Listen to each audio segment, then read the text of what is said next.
October 19th, 2020. We'll start with the supplemental agenda. Madam Clerk, is there anything to change? Right. Thank you, Mr. Mayor. Just to let everyone know that all 18 members of council are present this evening.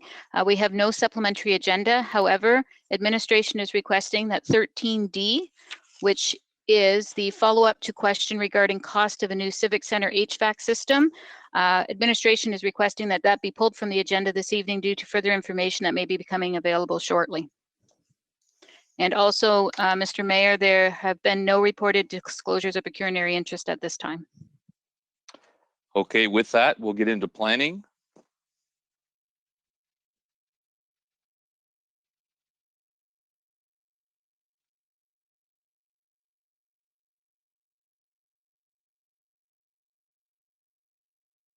Thank you, Mayor Caniff.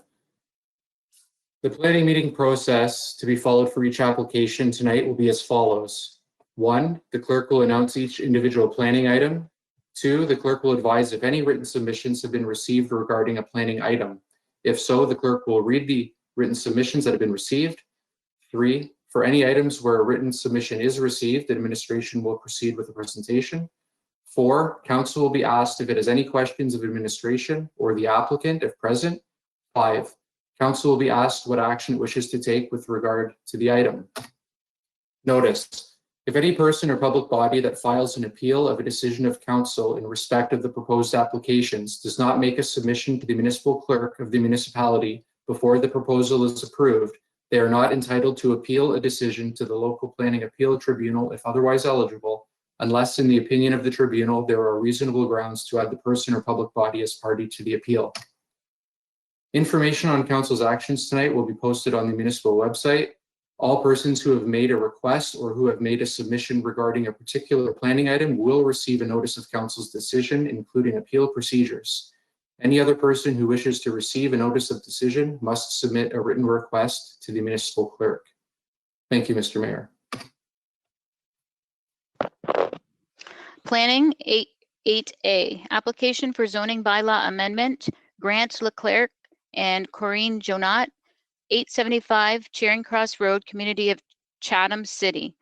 Mr. Mayor, we have the applicant online, Representative David French, and we also have received 12 deputations from members of the public, and the clerk's office will read them now. The first one, Dear Mayor, Council's Clerk at CK Planning Department, we request that this letter is read aloud during council meeting as a deputation at the time this application is considered. As one of your constituents, I'm writing to ask that you support the stop the rezoning of 875 Charing Cross Road. We feel strongly that this will affect our property value and change the dynamics of our safe neighborhood. We bought here at 901 Charing Cross Road last year in 2019 with the anticipation of having safe, family-friendly neighborhood. We have done renovations to increase our property value over the last 16 months. With this rezoning and potential to change the dynamics of our family home, we feel our property value will be diminished if this sets the precedent of other rural, low-density, first estate properties to be changed on quick notice and completely change dynamics of other communities, not just the Chatham proper, but also others in Chatham-Kent communities. We are concerned that we were not given written notice, and a little yellow sign on the front lawn that was not legible from the road is unacceptable. It makes me believe there's a quick turnaround times for rezoning. By granting the property company's request, a precedent will be set, which will make it nearly impossible to stop these kinds of changes from occurring again. Our street is large is full of large, older homes that will be a shame to permanently alter the feel of the neighborhood. Thank you for your time and consideration to the matter. Councillors and Mayor, we urge you to vote no to the rezoning of 875 Charing Cross Road, and we wish to be notified of the final decision on the proposed rezoning. Anne Marie Fortner and Nick Cowan, 901 Charing Cross Road. The next deputation is from Carrie Doran. I've lived on Charing Cross Road at the corner of Devon Drive for 12 years now. What appealed to me when I bought my home was the large lots and beautiful, well-kept single-family homes where pride of ownership was evident. By allowing the rezoning into multiple family residences, I feel we are heading down a slippery slope where more and more of the larger homes will be allowed to follow suit. I understand this recent purchaser is from the GTA, and being an off-site investor, has his or her sights on financial gain, not what the actual appearance will look like in a few short years, even with the best of intentions, i.e. property management assigned to the property. I know from personal experience that renters have far more rights and privileges than owners and managers. If this property is allowed to be rezoned, there is no going back, and renters will slowly, yet inevitably, change the landscape of the neighborhood with their lack of pride in ownership. If you think about what CK's beautiful Victoria Ave looks like on the south end at the intersection of Grand Ave, where multiple resident housing has been allowed, you will get a very clear picture of what I mean. Luckily for Victoria Ave, this is limited to one short block. It is easy to imagine the more people that live in a place, the more stuff will accumulate, then spill to the outside of the residence. In the proposal, the garage will also be converted into a living area. It is easy to foresee the multiple barbecues, bicycles, multiple sitting smoking areas with unmatched furniture, multiple vehicles, stacks of winter tires, etc. that will soon clutter the exterior of the current home due to lack of accessible storage. I believe property values will soon be negatively affected as this becomes the inevitable eyesore of the neighborhood. The city has multiple buildings, Park Place apartments, multiple houses at the corner of Park and Bloomfield, Indian Creek West, to name a few, under construction at the moment in areas already zoned appropriately as high-density housing. Please do not approve the rezoning of 875 Charing Cross Road. Sincerely, Carrie Doran, 1 Devon Drive. The next deputation is by John and Julie Dillon of 868 Charing Cross Road. Dear Chatham-Kent Council members, we are opposed to the rezoning of 875 Charing Cross Road so that it can be converted into 5 apartment units in a neighborhood consisting exclusively of single-family dwellings. The applicants plan to divide the house into 4 rental units and convert the detached garage into a 5th rental unit. This will be a permanent, irreversible change to one of Chatham's few remaining landmark historic homes. Up to now, the residents of the area have placed their trust in the existing zoning, which is designated low-density residential one estate. Waiving the existing zoning to allow for multiple tenants on this property will set a precedent for similar changes along Charing Cross Road, as well as in all other neighborhoods in Chatham-Kent. Although we are aware of the province-wide initiative to increase population density in cities, we question whether this is the right neighborhood to sacrifice to this cause. Could the municipality not focus on increasing density closer to the city's core or in neighborhoods already designated as higher density rather than a single-family home neighborhood on the outskirts? Moreover, we are aware of the housing shortage in Chatham, but we have understood from local news sources that the municipality needs to focus primarily on increasing low-income apartment and single-family housing units. It may interest you to know that according to the initial notification we received on October 15th from the rezoning applicants, they are focused on tenanting to medical and business professionals. Perhaps they were not informed that there are already high-end apartments available or under construction above storefronts on King Street, in the Paroli apartments at Kyle Drive and Park Avenue, in the Retro Suites long-term rentals, and in the soon-to-be-finished boardwalk on the Thames high-rise located at the corner of King and 5th Streets. A new high-rise is also slated to be built at the north end of Merritt Avenue on the river. When the rezoning applicants, despite their best intentions to rent an upscale clientele, find that there are not enough high-end renters to go around, they will have to resort to filling the units in any way they can because they are in the apartment rental business to make money. Even if there were ample business and professional tenants available, the new owners of the property have stated in the rezoning application that parking will be limited to 1 parking space per tenant. We would be very surprised to learn that high-end tenants / power couples would agree to be restricted to a single vehicle on a road at the extreme south fringe of the city. As we all know, most of the amenities and restaurants are located on the north side of the river. Therefore, it is misleading for the rezoning applicants to let on that there will be fewer than 10 cars parked on the property, and that number does not even allow for any guests. The parking issue is just one of many concerns that have been raised by the residents who have a vested interest in preserving the beauty, charm, and quiet of the area. Contained in this deputation is a link to over 1,200 signatures. We have also included a PDF attachment with the comments of about 100 of the signers, which Council has received. We have been informed that the applicants for rezoning are challenging our use of the phrase apartment building on the petition to describe what they are proposing. As residents of the affected area will not be allowed to speak at the council meeting, we will proactively respond that we are not professional lobbyists. We do not have planning professionals from the municipality guiding us. We are not experienced in writing petitions or letters to councillors. We are simply homeowners who were given an inexcusably narrow window of time to defend the existing zoning of our neighborhood. The homeowners on Charing Cross Road have invested significant time and money improving and maintaining their properties. They are taxpayers and good citizens of Chatham-Kent who work and volunteer locally, raise their families here, own local businesses, employ people here, shop here, and support local charities. Council members, we implore you to vote no on this very unpopular rezoning application. Thank you for your consideration. Sincerely, John and Julie Miko, 868 Charing Cross Road. The next deputation is from Nancy DeClercq.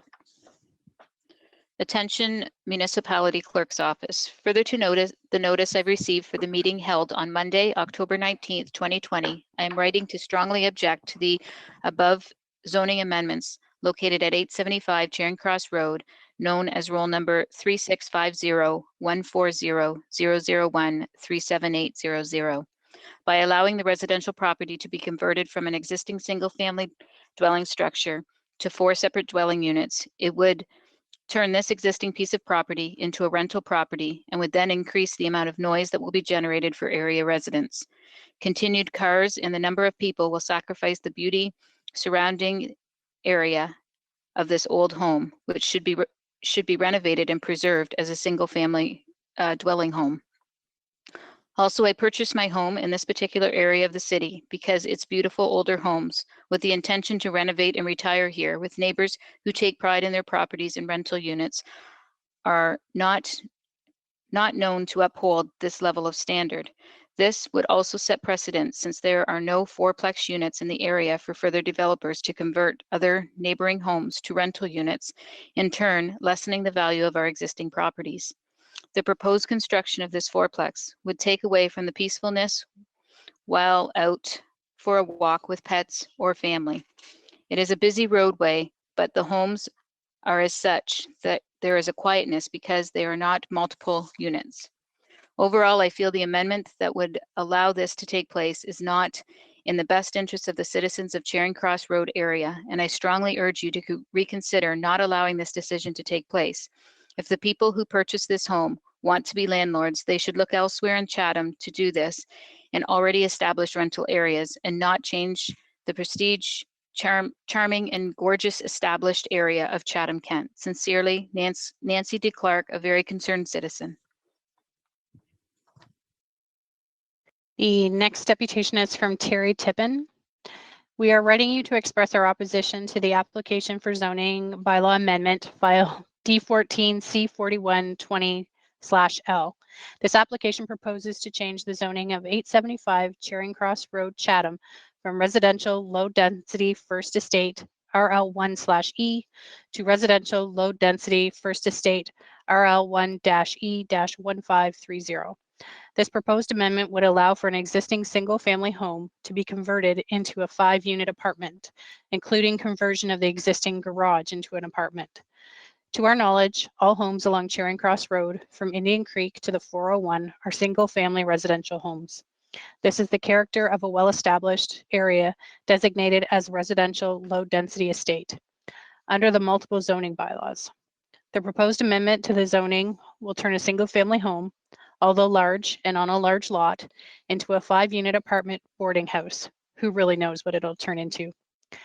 The applicants to this proposal currently do not reside in Chatham-Kent, and it is my understanding that they will continue to be absentee landlords of this project.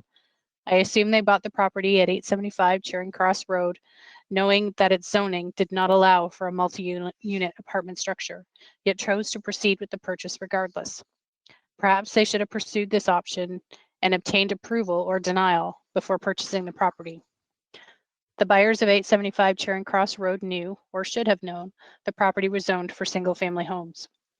The application for a 5-unit apartment does not fit with the residential character and nature of the single-family dwelling properties on Charing Cross Road.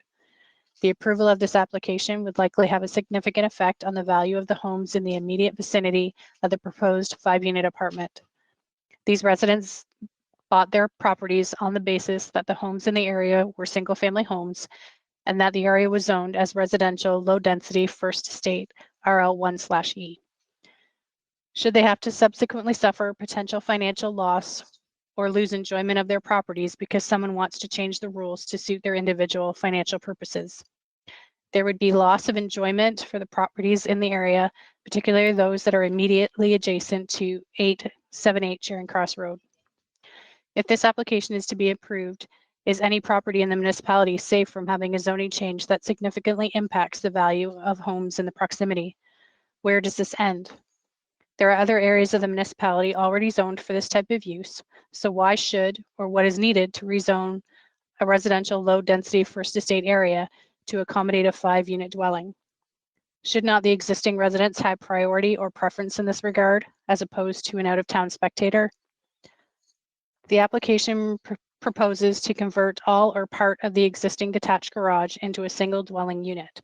This is another way of saying apartment. There are many homes along Charing Cross Road and across the municipality that have detached garages.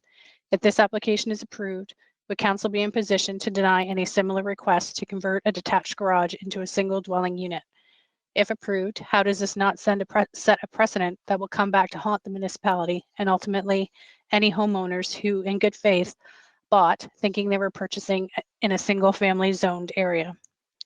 The notice that area residents received indicates that 875 Charing Cross Road is on the west side of Charing Cross Road. Not that it makes any material difference, but this home is on the east side of Charing Cross Road. The application proposes 5 parking spaces for 5 dwelling units. We would like it noted that there is no on-street parking on Charing Cross Road, so overflow parking would be an issue for the area. We thank you for reviewing our concerns and objections to this application, and we urge you and your fellow council members to deny this zoning bylaw amendment. We feel there is no need to approve it, and existing property owners would suffer significant consequences. Regards, Sue Blackburn and Terry Tippin, 878 Charing Cross Road. The next deputation is by Donna Hubbs. It has come to my attention that there will be a virtual meeting of the City Council this Monday, October 19th, at which the rezoning of 875 Charing Cross Road will be presented. I am the owner of 881 Charing Cross Road. I moved in on May 1st, 2020. The attraction to this neighborhood was the beautiful estate homes, large lots, uncongested area, and convenience to downtown. It is with great dismay that I am now hearing about rezoning efforts to a conversion of 875 Charing Cross Road to 5 apartments, 4 in the house and 1 in the garage, by some Toronto developer. I am questioning the whole process since the developer has already commenced construction. It is my feeling that he knows he has the votes, or he would have to be a fool to be going forward on something that may not pan out investment-wise. Once this type of rezoning starts, Pandora's box has been opened and you are past the point of no return. This neighborhood can become saturated with multi-unit dwellings. This is not in the best interest of the owners of the property in this neighborhood. It is most likely that homes were purchased here by all for the amenities this neighborhood offers. It is my request to the council that the desires of their constituents take priority over some out-of-area developer who obviously doesn't have the vested interest of the people who live here, who will have to deal with the ramifications if this is approved. His desire to have this property turned into so many units speaks volumes to his lack of concern about the negative impact on the people living here and the history that is part of this neighborhood in its development to date. It will be a shame if the council allows this developer to come into an area that the people of Chatham-Kent have vested their lives, energy, money, and future in, so he can use it for the sole purpose of making almighty bucks. We, the people here, vote you into office. Don't let us down on this important decision. Please see that City Council members receive this email. Thank you. Donna Hubbs. The next deputation is from Steve Collin, 870 Charing Cross Road. Recently, I was made aware of a zoning request change in my neighborhood, rezoning it from a single home property to an apartment building. I'm a resident of 870 Charing Cross Road, and I oppose this amendment, Amendment D14C 4120L. I would ask that you support and protect the interest of those currently living in this neighborhood and protect its character and zoning by maintaining its existing designation zone. These out-of-town investors have no care or interest in the property itself or maintaining the character and heritage of the residents. Option to instead convert this heritage home into a number of apartments, forever changing the use of the property. I implore you to vote against this change on October 19th at 6 p.m. Regards, Stephen Collin. The next deputation is from Robert Williams. I am writing in regards to the property located at 875 Charing Cross Road in part of Lot 1, Concession 3, WB in the community of Chatham, known as Rule 3650-140-001-37800. It has come to my attention that an application has been made for a zoning bylaw amendment for the above mentioned property. I would like each council member and the Honorable Darren Caniff, our mayor, whom the residents of Chatham-Kent elected to represent our views, to know that I am strongly opposed of the application for zoning bylaw amendment. According to section 1.1 of the Chatham-Kent official plan, the official plan is a key part of Chatham-Kent's planning policy structure that will guide land use decisions in the municipality. The goal of the official plan is to reflect the shared views of citizens within the established provincial planning policy framework. The plan allows for the municipality to involve in any way that will contribute to Chatham-Kent's prosperity and to provide a range of opportunities to live, learn, work, and play. The citizens of Chatham-Kent, as well various surrounding communities, have clearly shown a shared view in the opposition of this bylaw amendment. I have had conversations with various council members and various city employees. Each one has stated that they have received a large amount of opposition and concern regarding the amendment application. An increasing amount of the neighborhood residents have reached out and requested my support for the opposition of this amendment. If this bylaw amendment is passed, then the master plan is flawed, as it clearly fails to show a shared view of its citizens. The applicants will not be residing in the residence. This is strictly a profit-generating venture. It is clear from the petition, as well as the number of letters written to City Council, that their views and request for amendment are not shared by the residents of Charing Cross Road. Therefore, the application should be denied. They are not investing in Chatham. They are investing their money in Chatham. Housing Study Update Report in 2012. As part of the Housing Study Update, the following housing vision for Chatham-Kent has been adopted: to provide residents of Chatham-Kent with a full range of housing choices that meet their diverse needs and promote a community collaboration, acceptance, and pride. This range of housing includes accessible, affordable, safe, and supportive housing. This is clearly demonstrated in section 2.311, Estate Residential Area Policies, where it clearly states estate residential development will constitute a very limited portion of the total housing stock in Chatham-Kent. Section 2.3.11, Estate Residential Area Policies. Estate residential development is generally intended to provide an alternative form of housing to what is typically found in the primary and secondary urban centers, hamlets, and rural settlement areas. Estate residential development will constitute a very limited portion of the total housing stock in Chatham-Kent. It shall be the objective of Chatham-Kent to recognize existing estate residential areas and limit development to infilling. It shall be the policy of Chatham-Kent that residential areas shall be designated on Schedule A, Series, Land Use to this official plan. The predominant use of land within the estate residential area designation shall be for low-density residential development. Permitted uses shall include existing uses and a limited amount of infilling. It is council's duty to protect estate residential development based on what the master plan clearly identifies as a very limited portion of total housing stock, to provide residents of Chatham-Kent with a full range of housing choices that meet their diverse needs. The master plan identifies the zoning of this application as residential, low density, first estate, and agriculture. I am the direct neighboring home of 875 Charing Cross Road. I purchased this home 2 years ago when I sold my business of 25 years in Cambridge to retire to Chatham. I could have moved anywhere in Ontario, but I did my research and chose Chatham, mostly because I fell in love with the property and the surrounding area. It is private with a large lot, Cape Cod style home, backyard oasis with a pool, spa, bar, gazebo, fire pit, and trails for my enjoyment. It is a great place for me as a nature enthusiast to enjoy my retirement. My property is unique and rare to find in Chatham. I chose to live here, invest here, and spend my hard-earned money in the community. I have concerns for privacy, noise, traffic coming in and out of the laneway at all hours, parking along my property with headlights shining in my living room and bedroom windows. This is a unique estate neighborhood in that we live on the outskirts of town with a four-lane highway as our road, yet we still maintain a quiet, peaceful atmosphere due to the low density of the street. We have the city at our fingertips within a minute's walk. Several properties have sold within weeks' time on this road in the month of September. One being listed at $729,000 and one at $549,000. There is no need to change the zoning as there is a demand and need for estate living. The official plan makes it necessary to offer these properties in our community. I would encourage City Council to vote against this bylaw amendment. It is a major amendment that doesn't show the views of the citizens of Chatham. Council is obligated to protect the very limited stock of estate residential properties, giving the residents a more diverse selection of properties to choose from. Sincerely, Robert Williams. The next deputation is from Scott Thompson, 873 Charing Cross Road.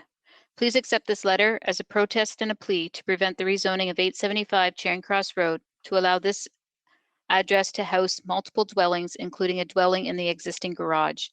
As the direct next door neighbor to the north of this house, I feel this rezoning will affect me more than anyone. Obviously, a tenanted dwelling will diminish property values in the area.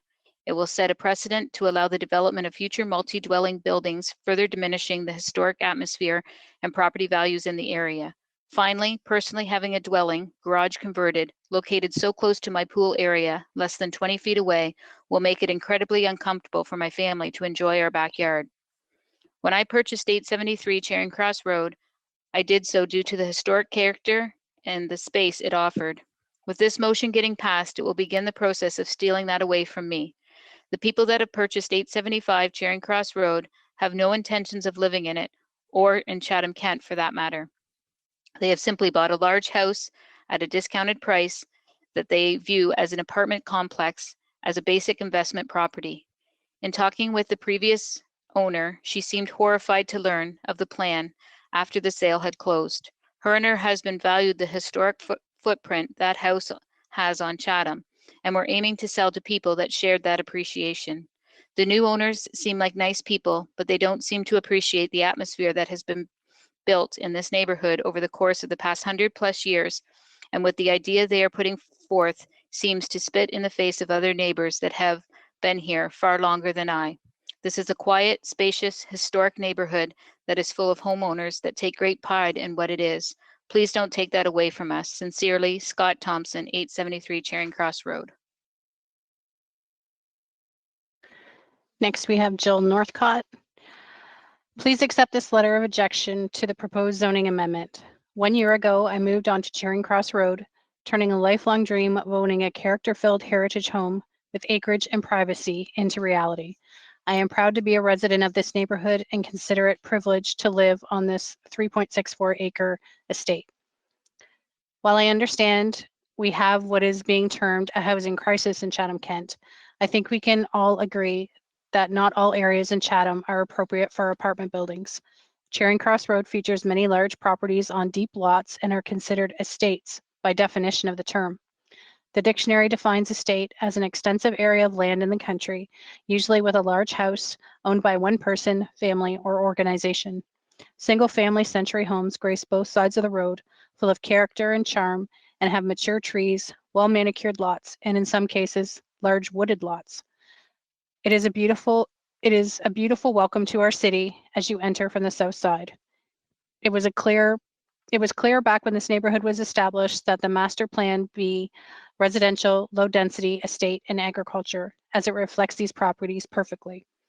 This proposal deviates significantly from the master plan as it does not meet the compatibility requirements with adjacent properties. It is clear that a large single-family estate on acres of land is not in any way compatible with a 5-unit apartment complex. 5 couples or 5 families living on one parcel of land in no way fits the definition of estate.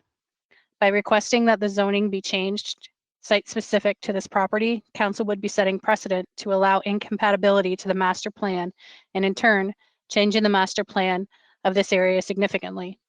In Chatham-Kent, under section 2.3.11 estate residential area policies, it states that it shall be the objective of Chatham-Kent to recognize existing estate residential areas and limit development to infilling. The property located at 876 Charing Cross Road was listed 3 weeks ago for $549,000 and it sold within a week. This proves that there is demand for single-family estates and people who want to live within Chatham, invest in Chatham, and make roots in one of the most desirable streets in our community. The property in question features a lovely English Tudor-style family home. There is a front door and a back patio door. A 2-car detached garage is clearly suitable for parking vehicles, but in no way could be an additional apartment without tearing down and rebuilding, which does not meet the conversion criteria for the current conversion bylaw that is already in place with the master plan. The proposal states that no facade changes will be made. However, the entrance to 4 rental units, as well as a new building for a 5th detached unit, will have to significantly change in order to meet fire code and safety regulations. There is a large 1.5-acre woodlot at the rear of the property in which there are proposed to be zoned open space as to conserve this natural heritage feature consistent with the Chatham-Kent official plan. As the owner of the largest woodlot on the street, my vision is to also conserve this natural woodlot. Thus, I will be inquiring as to whether I may have my woodlot zoned in this way and have contacted MPAC to see what the tax savings are. If the owner wants to retain and conserve this beautiful woodlot, why does it need to be rezoned that there must be a tax savings involved? This sets precedent for woodlot owners to receive tax breaks. Is this one exception worth opening the door for a significant decline in taxes collected? As a landlord myself of other properties in Chatham-Kent, I am well aware that while you always try to select who you believe will be the best fit for tenancy, tenants will often disappoint with their behavior, care for the property, and disrespect to neighbors. The letter from the proposed investor states that they will be trying to attract business and medical professionals from Chatham-Kent Health Alliance to rent the units. This is clearly a profit-driven enterprise, and landlords rent units to avoid vacancies, even when the tenant may be less than ideal. And of course, the concerns of privacy in our yard and homes due to sightlines, noise of 10+ people residing in one home, sharing yard space, light pollution, traffic, and parking cannot go unmentioned. The proposed site plan drawing was not included with the application. I called to request it. The drawing has 10 parking spots, and yet the written proposal sent to adjacent neighbors says that off-street parking shall be provided at 1 space for each dwelling unit. Conveniently, this was left out of a letter from the city that was sent to all concerned parties. If the intent is to attract couples and small families, there are businesses and medical professionals, this would most often indicate 2 vehicles per household. They must also allow for visitor parking. Therefore, 15 or more vehicles could be on the premises at any given time, which would be significantly large parking lot and does not in any way reflect the proposed statement that the external appearance and general character of the building as a single-family dwelling is not changed. The proposal indicates parking spaces on each laneway, changing a circular driveway into 2 parking lots, and a vehicle headlights will be directly pointing at both neighboring homes and backyards. I've reached out to many Chatham-Kent councillors regarding this proposal, and several have mentioned that these out-of-town folks are investing in Chatham-Kent. I would argue that they are only investing their money in Chatham-Kent for profit, and the money made here will not stay in Chatham-Kent. I am a homeowner in Chatham, own 2 commercial rental buildings, including a residential 3-bedroom unit, 2 corporations, pay taxes for all 3 properties, invest my time running a successful business, volunteering, raising a family, patronizing businesses here. That to me is investing in Chatham-Kent. As a proud Chatham resident, I implore you to deny this request and consider what is in the best interest of the taxpaying community to maintain the zoning master plan and preserve the lovely, very few estate residential areas in Chatham-Kent. Sincerely, Jill Northcott. The next deputation is by John and Marie Vadek. We would like to inform you, so it can be presented at the meeting, our opposition to the rezoning of the property at 875 Charing Cross Road. We have been residents on Charing Cross for over 33 years. Most of the residents here are long-term owners. Allowing rezoning for apartment building would create future problems with the property. I have personal experience with investors who promise to have managers look after property, only to be disappointed at the disaster that happens to the rentals and the condition they get to with no recourse to fixing the problems. Promises only. I would hope you register our opposition to the council to vote against the rezoning of the property. Look after the citizens' request who don't want the rezoning. Keep the area as it is, low density, first estate, and agricultural. I am sure you would be against the proposal if it was next door to you. Best regards, John and Marie Vadek of 902 Charing Cross Road. The next deputation is from Natalie Olds and family. To Council of the Municipality of Chatham-Kent. My family and I live 2 doors down from 875 Charing Cross Road. We feel a modified apartment complex would bring down property values and influence other profiteers to come to Chatham-Kent and convert other heritage homes. I strongly disagree with this action. I'm concerned why this seems to be pushed through already, with construction already starting at this residence without any insight from its local community. Sounds to me that the city has already said yes to this. As a valued taxpayer and contributor to Chatham-Kent's community, we have the rights to stopping this process that will poorly affect this community. Natalie Olds and family. The next deputation and the last deputation on this subject is by the owners of the property, Grant Leclerc and Corinne Jonat. Hopefully I pronounced your last name correctly. Dear councillors, neighbors, and community, as the property owners, we would like to thank everyone for the opportunity to be able to respond to recent concerns about the rezoning of 875 Charing Cross Road. We greatly appreciate, value, and respect everyone's comments and feedback, and we have encouraged open, honest, and direct communication since we purchased the property in early August and continue to do so today. We have performed extensive detailed research and effort going through the required processes to confirm with the Chatham-Kent Planning Department, Lower Thames Valley Conservation Authority, engineers, and planning consultants that the intended use of the property as a multi-family residential dwelling is fully supported by the official and secondary plans. These plans, created and supported by the local residents, apply to all communities within Chatham-Kent. This is a very comprehensive and thorough process which involves, as part of the rezoning application, various letters, including a justification letter, an initial meeting, pre-council with the planning department, and a thorough understanding of the requirements for the proposed use, including zoning, building permits, and engineering review. Further, this zoning change directly supports Chatham-Kent's Community Improvement Plan, announced in March 2020, where economic development and intensification needs and incentives were identified to support the continued and successful growth of Chatham-Kent. Although not required, we proactively reached out to our direct neighbors via letter mail given the pandemic in late August to introduce ourselves, share information about our proposed use of the property, and request neighbors to provide comments and feedback if they had any concerns. From that time until last week, no one reached out to us with any concerns or clarifications. We had a discussion, a call on the afternoon of October 14th, and subsequently met on the morning of October 15th with Ward 2 Councillor Claire Latimer to answer questions that she and her constituents had, mainly to provide more information about our proposed plans for 875 Charing Cross Road. We discovered on Thursday, October 15th, 2 weeks after Chatham-Kent had distributed letters to local neighbors of the proposed zoning changes and public meeting on October 19th as per the Planning Act, that a local neighbor had started an online petition on change.org. Unfortunately, the petition provided misinformation and did not represent the proposed intended use of the rezoning application.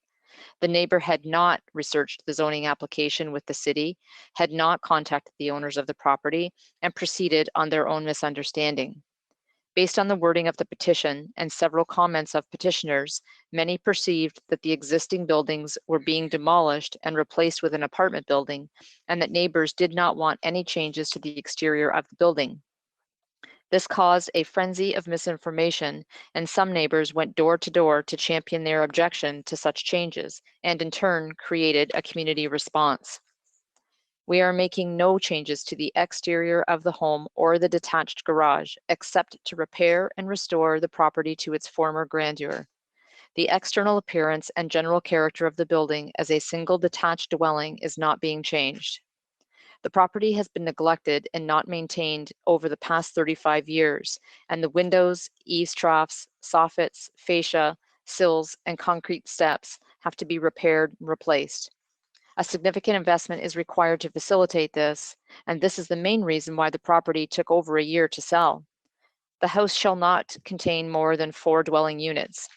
Each residential unit will have its own separate entrance and have required parking, 1 space for each dwelling unit, off of the existing driveway as shown in the application. This zoning change is the best intended use of the property based on its size, over 6,000 square feet, layout and property, on 3 acres, buffer between house and property lines on both sides. More importantly, it directly supports the communities and Chatham-Kent's intensification objectives and housing crisis. The old concrete pool and 2 septic tanks needed to be decommissioned immediately for neighborhood safety, and was done so in consultation with the city. Additionally, we are rezoning the woodlot from A1 agriculture to open space to further protect and conserve this invaluable natural heritage feature consistent with the Chatham-Kent official plan.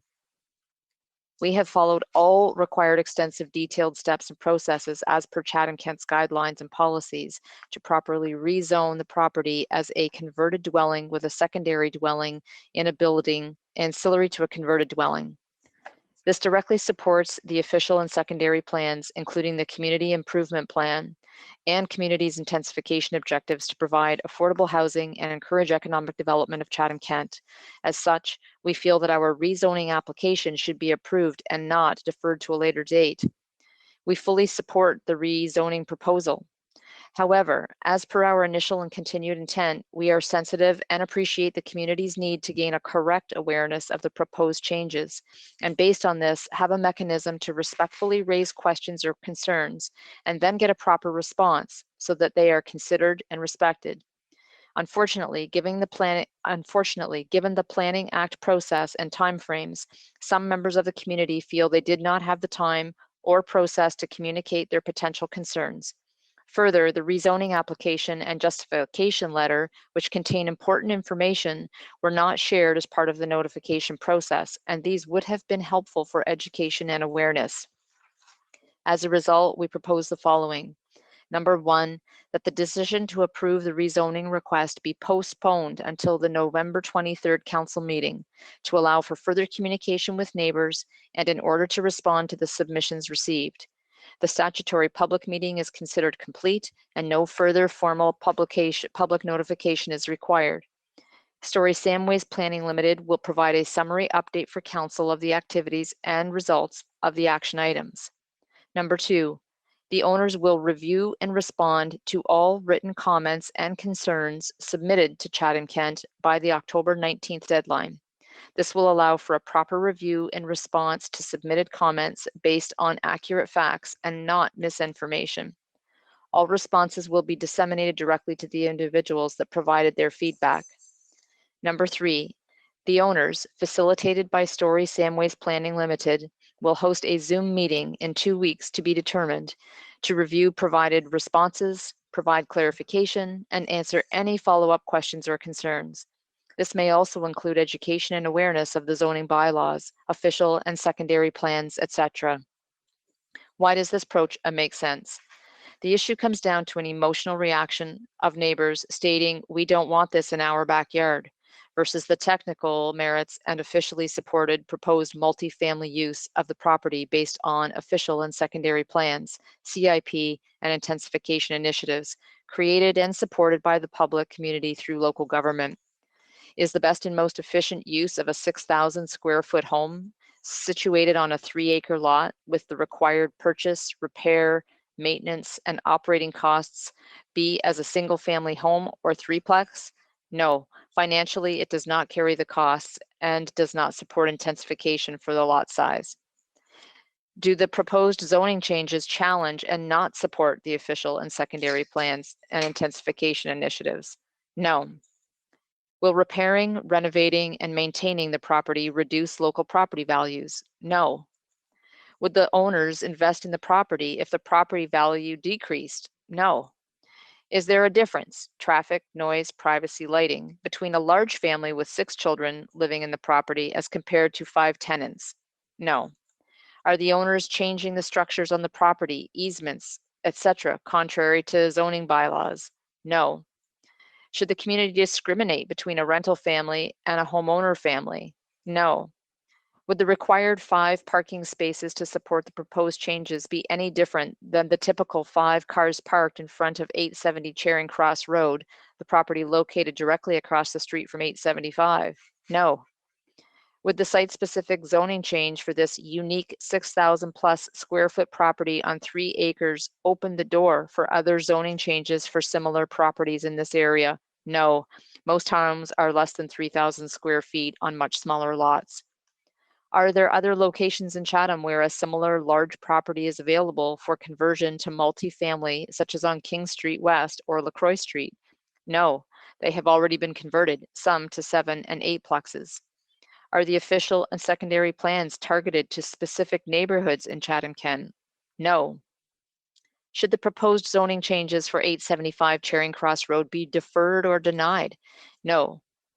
Our experience in responding to questions and comments from neighbors, example John Miko, and petitioners, example Braden Milson, initially promoted petition on Facebook, subsequently deleted his post, and counselors, example Claire Latimer, last week, was that once they were aware of the facts and understood the proposed changes, were educated on and understood the objectives of the official and secondary plans and intensification to address available housing in Chatham-Kent, that they either A, fully supported the zoning change and positive effect and economic development for CK, or B, they understood and respected it, agreed to disagree based on personal reasons, and proposed moving forward with the zoning change or postponement.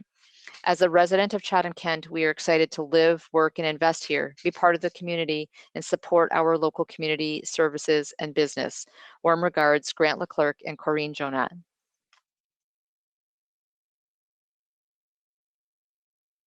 Ryan, over to you. Thank you, Mayor Caniff. So the subject property is a 3-acre residential lot located on the east side of Charing Cross Road. While it is in the community of Chatham planning area, I did want to point out that the property is within the South Kent ward of Chatham-Kent. In the Chatham-Kent official plan, the property in this neighborhood is designated residential area. This is the same residential area designation that applies to all residential areas within Chatham. I did want to point out that a couple of letters cited incorrect policies in the official plan. The letters cited as state residential designations. This land use designation does exist in rural areas of the municipality, not too many places, mainly along some residential enclaves along Lake Erie. So the policy review that was provided to Chatham-Kent in its report is accurate, and it would be the same policy review applied to any property, residential property in Chatham. The property is zoned residential low density first estate. Many of the letters pointed out that these are estate-like properties, and that's true, and that's reflected in the zoning regulations for properties in this zone classification. I'd like to compare the zoning regulations for a property in this zone to the next zone, RL1, residential low density first, without the estate tag. So a typical large residential lot in the city of Chatham would be required to be about 5,000 square feet in area, a little more than 5,000 square feet in area. In the estate residential zone, property is required to be 15,600 square feet in area.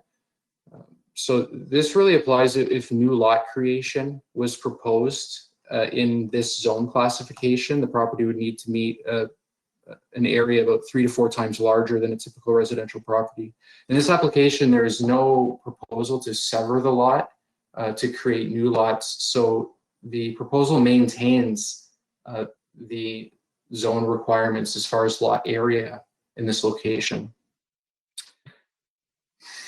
The property itself is large for the area and for Chatham. There may only be 1 or 2 properties larger than this in Chatham. As stated, there is a larger 2.5-story single detached dwelling and a detached 2-car garage on the property. An existing standing woodlot occupies approximately 1.5 acres of the lands toward the rear of the property to the east. The property is on full municipal services. Pipe water and sanitary sewer connections are available at the property and suitable to support the conversion. The applicants recently required the property, and the application proposes to convert the dwelling into no more than 4 residential units. The conversion would be limited to the existing structure, and also that a portion or all of the existing detached garage be converted into a dwelling unit as well.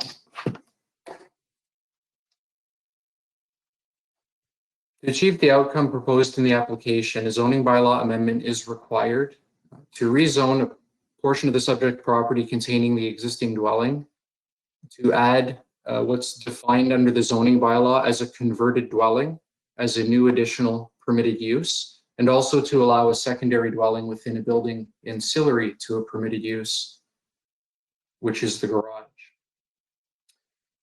The zoning bylaw defines a converted dwelling as a dwelling erected prior to the passing of the zoning bylaw, which was 2009, and which has been or is proposed to be altered so as to contain a greater number of dwelling units than when originally constructed. The converted dwelling is subject to a number of requirements of the Chatham-Kent zoning bylaw, which are detailed in the planning report. I think it's worth pointing out here as well that a secondary dwelling unit in a garage is currently permitted on every residential property in Chatham containing a single detached dwelling, a semi-detached dwelling, or a row house dwelling unit. And this is the same for all of Chatham-Kent's urban areas. This was a change made several years ago in response to housing initiatives proposed by the province, and municipalities were required to amend their official plans and zoning bylaws to allow secondary dwellings on properties containing those housing types. It's only when the dwelling is converted that it would be a technicality that perhaps a secondary dwelling would not be permitted in the garage if the main dwelling was already converted into up to 4 units. The second part of the zoning bylaw amendment as proposed was not submitted as part of the planning application. It's rather recommended by administration to maintain conformity with the official plan's natural heritage policies. Because there's a large significant woodlot on the property, public policy says that these areas should be zoned to acknowledge this natural feature and put in place appropriate zone regulations to encourage its preservation over time. And this slide is a simple site plan sketch of the proposed lot layout. H marks where the dwelling is located, G marks where the garage is located. The applicant proposes that cars can be parked on either side of the dwelling just off of the U-shaped driveway. Under the zoning bylaw, a converted dwelling requires 1 space per unit. although in many cases more spaces are provided, and at this property more space would be available. To compare to a single detached dwelling, a single detached dwelling under the zoning bylaw is only permitted to have one off-street parking spaces, and in most cases, many more are available. However, this is a zoning bylaw requirement. Over the last several days, a number of written public submissions have been received, many over the last 2 days. These submissions have been read tonight, and they were provided as they came to the applicant and its planning consultant. In order to provide a fair public process where the public also has an opportunity to ask questions and receive accurate information regarding the planning application, there's an alternative recommendation proposed from what is in the planning report. And this recommendation is that zoning bylaw amendment application file D14C4120L concerning lands known as 875 Charing Cross Road and part of Lot 1, Concession 3, Western Boundary in the community of Chatham be postponed until the November 23rd council meeting to allow for further communication with neighbors and in order to respond to the submissions received. The statutory public meeting under the Planning Act is considered complete and no further formal public notification is required. And just a couple of closing notes before, if there's any questions. The applicant, as they stated in its written submission, will provide a summary of activities and results of 2 following actions. One being that the applicant will review and respond to all written comments and concerns submitted to Chatham-Kent prior to the statutory public meeting held today. And also it will host a Zoom meeting in approximately 2 weeks, time to be determined, to review responses, provide clarification, and answer any follow-up questions or concerns. And lastly, that at the November 23rd council meeting, it's recommended that no further public deputations be received. Thank you, Mayor Kenneth. Councillor Latimer and Councillor Scott, can I get the 2 of you to put this on the floor, please? So moved. I'll second it, Mayor Caniff. Councillor Latimer, you have any comments? Yes, through the mayor. I'd like to say this beautiful property and grand old home has been in dishabille for quite some time, especially over the last 10 to 15 years. And that GCREI's vested interest in Chatham-Kent is a direct reflection of council and administration's recent efforts to walk the talk that Chatham-Kent is open for business. I'm happy to support the recommendation for postponement with the provision of additional time for this developer to have meaningful and constructive conversations with the neighboring property owners to mutually resolve privacy, parking, and lighting issues, especially along the abutting property lines. I'm not so naive to think that this will change many of the currently concerned property owners' minds, and I do acknowledge that the thought of a multi-residential project being approved for construction at this property site is felt to be both unfair and indeed in direct conflict with our master plan, which was last updated in 2015 and is currently under review. The people of Chatham-Kent have tasked this council to grow and develop CK. To meet council's growth targets, we will require 4,777 new dwelling units over the next 10 years, with an average of 2 to 3 people per unit. That does not take into account our current waiting list for affordable and/or supportive housing. Policies that strive to increase the density, diversity, and accessibility of all our neighborhoods is not just a municipal pursuit. This is a result of both provincial and federal legislation and direction in response to current, urgent, and immediate housing needs across the entire housing continuum. This neighborhood, like all the other neighborhoods in Chatham-Kent, is not immune. This neighborhood will always be a strong and proud part of our municipal housing resolution. There's no statistical, quantitative, nor qualitative data to support the myth that construction of upscale, market-driven, multi-residential and/or secondary buildings reduces property values. Neighborhoods with flexible and diverse housing enhance overall housing options and enable property owners, if they so choose, to continue to naturally age in place. Implementation of updated, accessible housing policies are absolutely essential to allow for accommodation of the necessary physical, emotional, and social supports required for us to safely age in familiar surroundings in our beloved neighborhoods. We cannot remain at status quo. Councillor Thompson? Thank you very much. I guess just first off, before I forget, a lot of the residents have requested a roll call vote on no matter what question or recommendation is put to the floor on this issue tonight.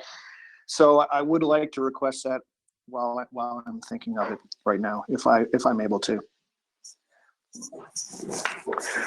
Following that, a couple of questions in regards to, I guess, first off, some of the work that has been done. Has a building permit been issued for any of the work that has been done, or would it be required for the scope of work that's already been taking place?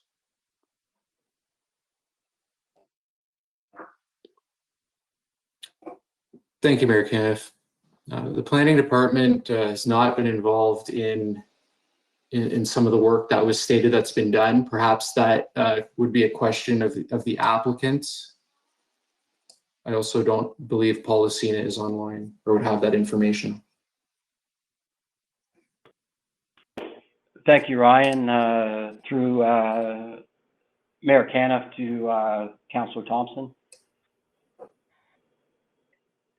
The work that has been done to date, pulling out the swimming pool, removing the front steps that were crumbling apart. The applicants have been in contact with Chatham-Kent Building Department to inquire as to whether or not permits were required, and permits have not been required from Chatham-Kent.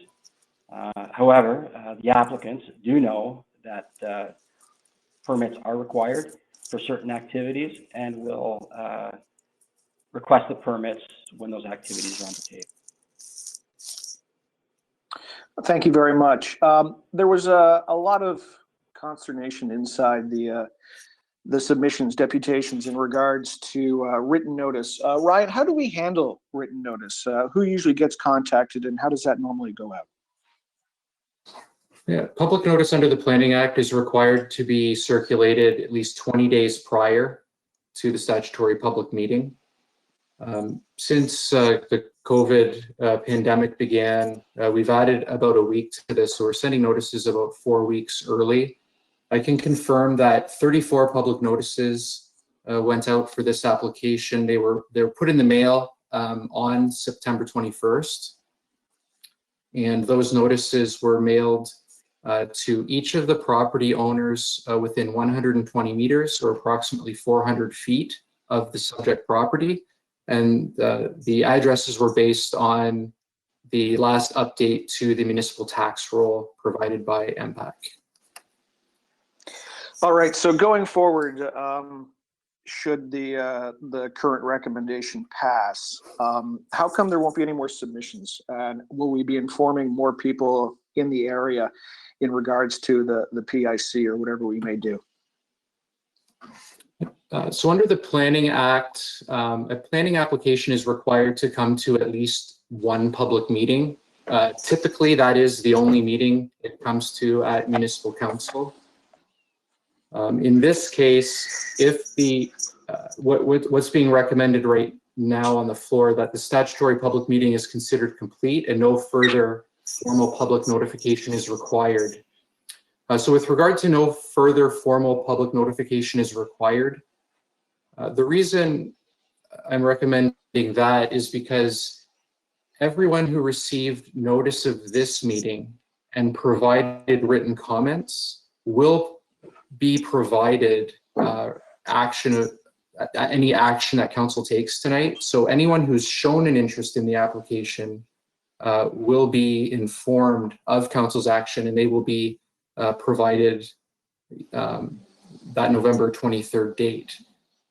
Formal public notice would go back out to all 34 individuals and only those 34 individuals that originally received the notice. So, and some of those people, if they did not participate, then it's reasonable to assume they may not participate in the future.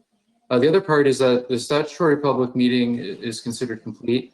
I think this is important to promote fairness in the application. Certainly, council received a number of written deputations tonight. It's my opinion that the recommendation proposed in the report could be put forward tonight. I only support the recommendation to postpone to defend the public process. I think that is the most important thing here. But outside of defending the public process, I do recommend that council approve this application.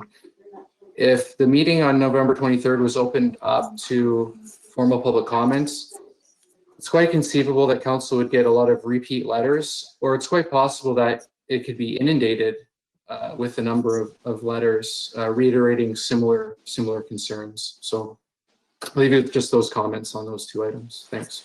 All right, thank you very much, Ryan. But the PIC, rather, if we go ahead with this, and I'm not sure that I'm in support of that, that would be open to anybody that felt they wanted to join in and listen and partake, right? Yeah, I can't speak for the applicant. I don't think they would deny anybody participating. Certainly, we have the contact information for people who have shown an interest in this application, and that the details of the meeting will also be provided to council. If others do call and reach out for that information, they would be provided with it as well. Okay.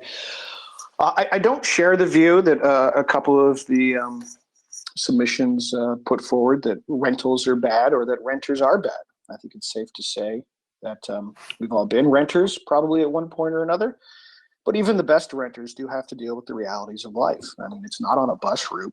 And so you're looking at 2 cars per couple. That's 5 times the coming and going, 5 times the parties. And I don't mean loud parties, you know, that sometimes the term parties would describe, but 5 times the get-togethers, 5 times the noise, and 5 times the activity going on what is and what is zoned a single family dwelling. And it is a fairly large piece of property. I understand that potentially for the city of Chatham. I mean, 2 doors down, there's an even bigger one. You know, all the way down Charing Cross, there are larger pieces of property with bigger houses that would go for far more. So I don't think this is a matter of this was going to be derelict forever and that it was going to become an eyesore. I think this was very much a property that somebody with the right vision could easily have repaired and turned into a single family dwelling, which is what it was always meant to be and should continue to be. There are a lot of beautiful rental units in Chatham-Kent. Around historic downtown Chatham, there are some stunning brownstone type homes. Raleigh Street has some incredible properties as well. So I'm not really opposed to the development of this type of housing, but I am opposed to it at this location. And clearly the residents of the community there are opposed to it too. And I don't think a PIC is going to change anything. I don't think that really anything is going to change a councillor's mind at this point. I would very much prefer to deal with this tonight. It saves, and either way, for or against, I think it would save the residents to have to go through the stress for an additional month, the proponent an additional month as well. It is my understanding that the chair of the Heritage Committee is opposed to the rezoning, although I can't speak for them. I think with respect to Councillor Latimer's comments, I think we need to be strategic on where we grow and how we grow. Honestly, I don't think a 5-plex in the wrong neighborhood is going to alleviate our housing issues. And while we're trying to attract doctors, it's my understanding the proponent isn't actively working with the CKHA. Perhaps they are, I'm not sure, but that's not my understanding. And it isn't affordable housing by any stretch, other than an apartment is, by its very nature, cheaper than a house. So we do need to be strategic on where we grow. And I think that the part of that is making sure it's not unfettered growth. I don't think a 5-plex is proper for this area. The community clearly doesn't want it. honestly, I think we'd be having a different conversation if this was on the former Ross Nursery property that's zoned commercial. I admit some frustration, and I understand it, but when you buy a piece of property, you know what it is going in, and the neighbors know what it's going in. And this is a community that has single-family dwellings on it, and it should continue to be that way. I think I will leave my comments there, but I think the people of the community have spoken. I don't think we should push this off any further than we have to. I don't think it's going to really change anybody's minds. I think we should deal with it tonight. Thank you. Councillor Sakatchi. Thank you, Mayor Caniff, and thank you for the good presentation, Ryan. I do appreciate all the time and the effort that the community has put into letting us kind of know their thoughts on this.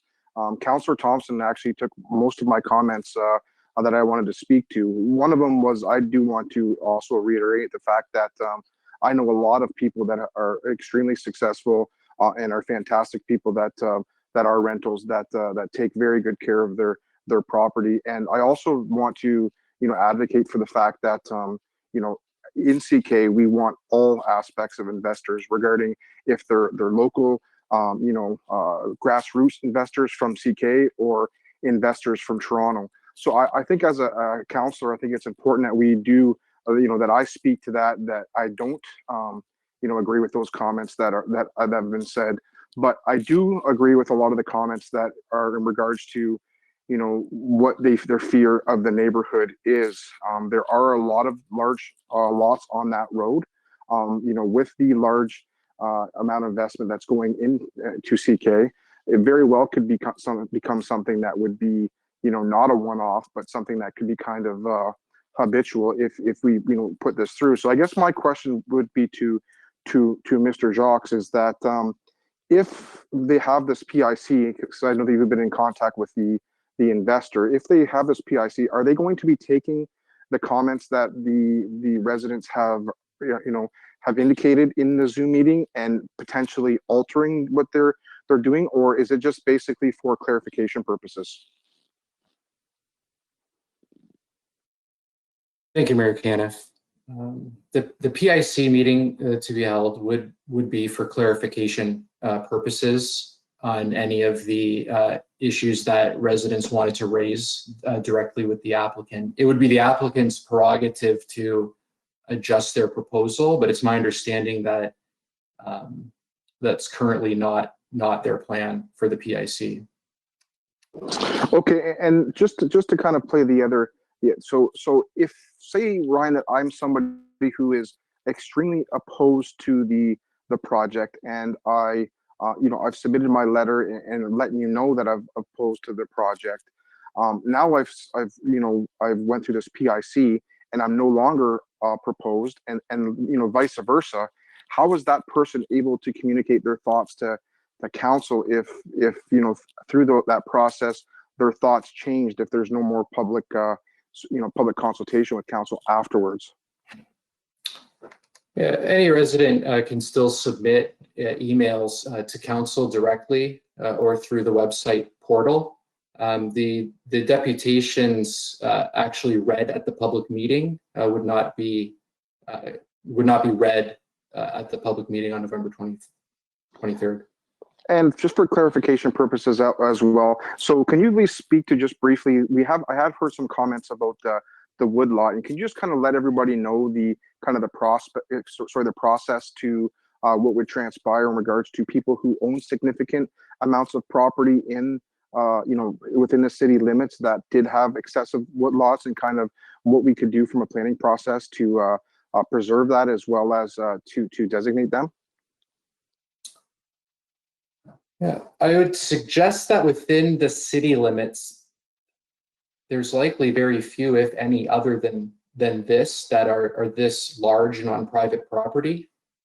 However, across the municipality, I think it aligns very well with council's strategic goals and objectives that if there were willing landowners who wanted to approach the municipality or any other public agency like a conservation authority to please get in touch. I know council's received some information on trees, rural and urban, at recent council meetings. So I think that's best left for those people to reach out directly to Chatham-Kent or the Conservation Authority, and we'll get them in touch with various options that they can pursue. Thank you, Ryan. I guess I did word that the question improperly, but you actually answered it. So there is no special treatment here in regards to what's transpired with that woodlot. That is very status quo, that anybody in that same circumstance could do that exact, proceed the exact same way. Yeah, that's correct. Anytime the municipality receives a planning application, it's not just the proposal that's reviewed by our planners. The entire property is reviewed along with their specific proposal under the Chatham-Kent official plan and all of its policies. So council may recall it in several recent severances in rural areas where there are portions of farms that have standing woodlots, and those woodlots, if they are a significant size, are also proposed to be rezoned, and that's happened several times over the past few months. And I do appreciate, once more, all the dedication that you put into this project, Ryan. I just wanted to touch base on one last aspect, is the fact that since the public really is not able to proceed with more, notice, I don't think that I'm going to be supporting the recommendations to defer. I think that I'm with Councillor Thompson. I've heard loud and clear from multiple aspects of my constituents in regards to the support of the neighborhood, or lack thereof, I should say. And I do think that, that there has been a lot of conversation regarding this piece.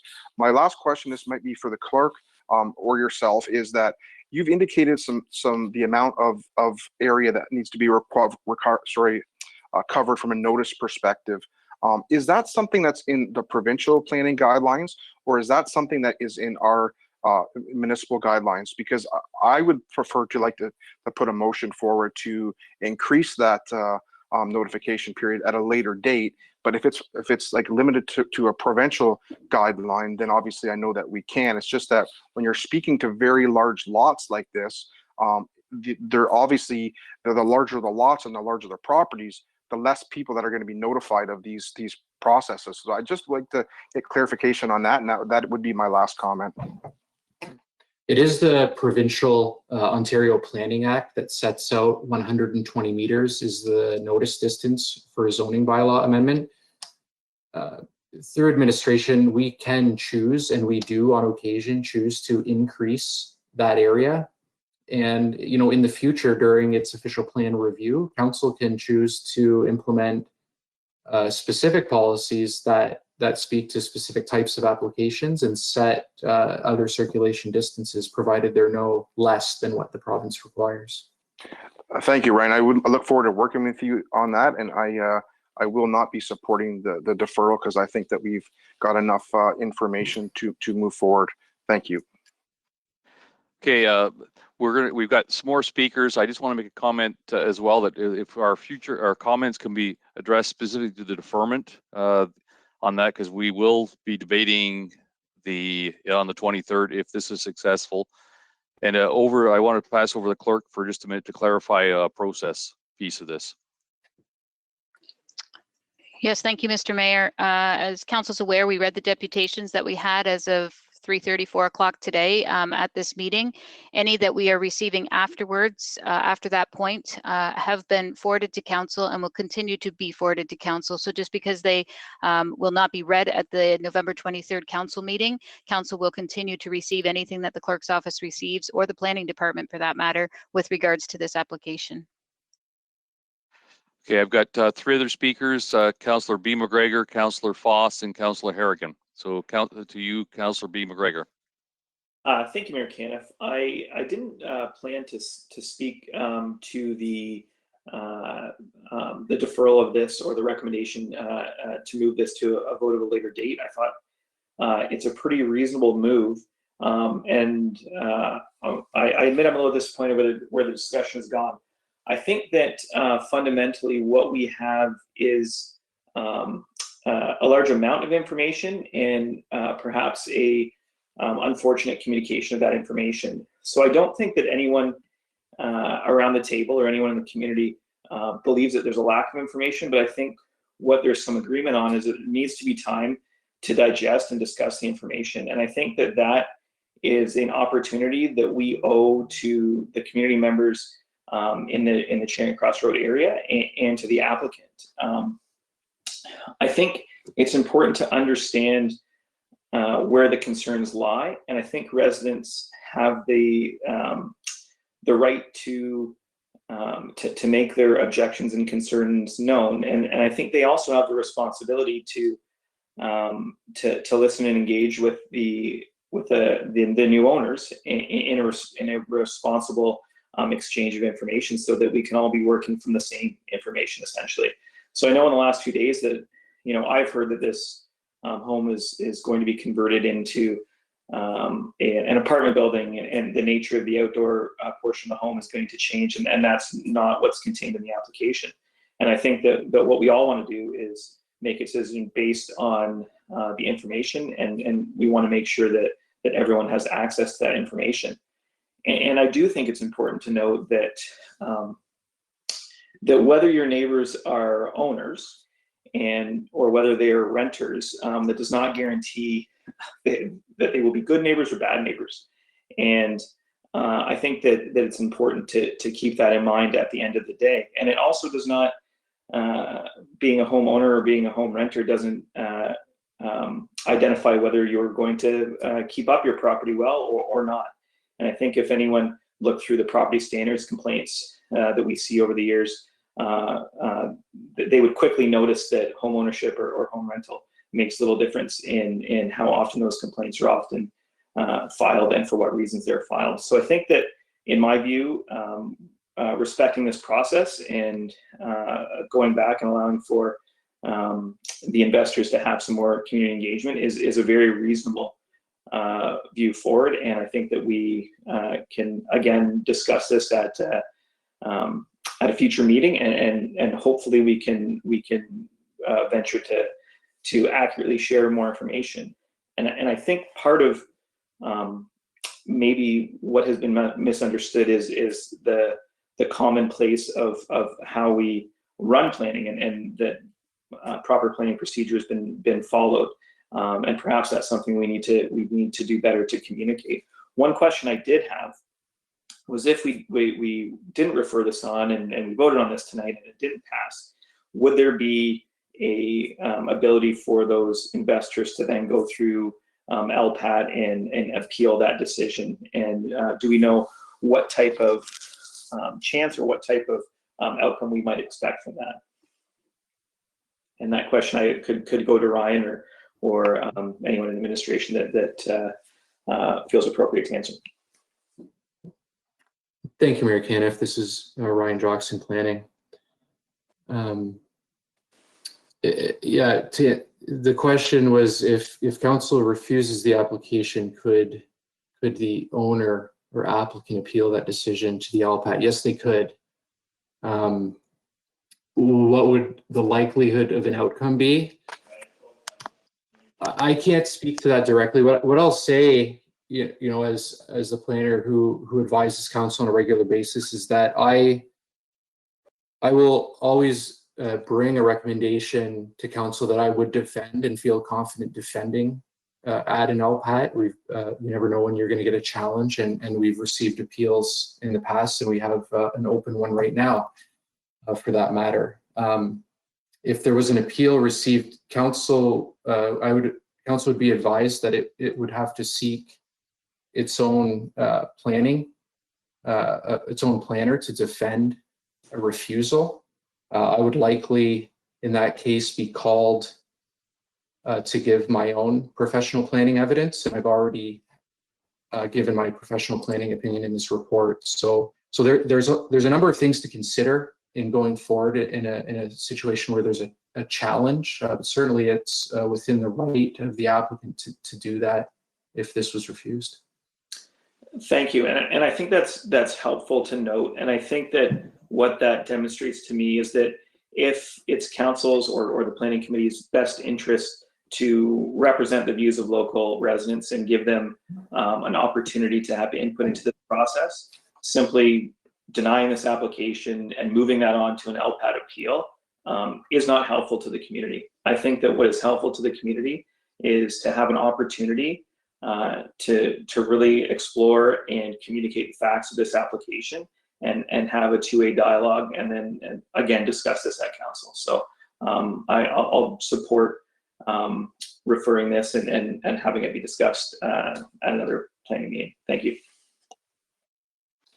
Councillor Foss, followed by Councillor Harrigan. Thank you, Your Worship. I guess the comment I'd like to make is that it's not the first time we've dealt with this type of issue, and it's not the first time we've dealt with an outcry from the surrounding neighbors regarding something going in their neighborhood. And the one that comes to mind most recently is the Dawson Avenue. And there's a lot of dissatisfied residents there. And if we were to turn this down, what message would we send those residents on the Dawson Ave area? I've lived around rental properties all my life. The fact is that I've had no issues, not saying that other areas might not have had, but my personal experience indicates that I have not had negative issues with renters being close to me. I feel that everybody has a fair chance to probably live into a neighborhood where they're not maybe used to living, and maybe giving them a better housing quality than what they're maybe used to, type thing. I think we got to be careful that if we turn this down, we might be sending a wrong message to the investors. We've always been portrayed as a friendly and welcoming community, and I think by turning this down might send a negative message to them. That's all I have. Thank you. Councillor Harrigan, followed by Councillor Stallman.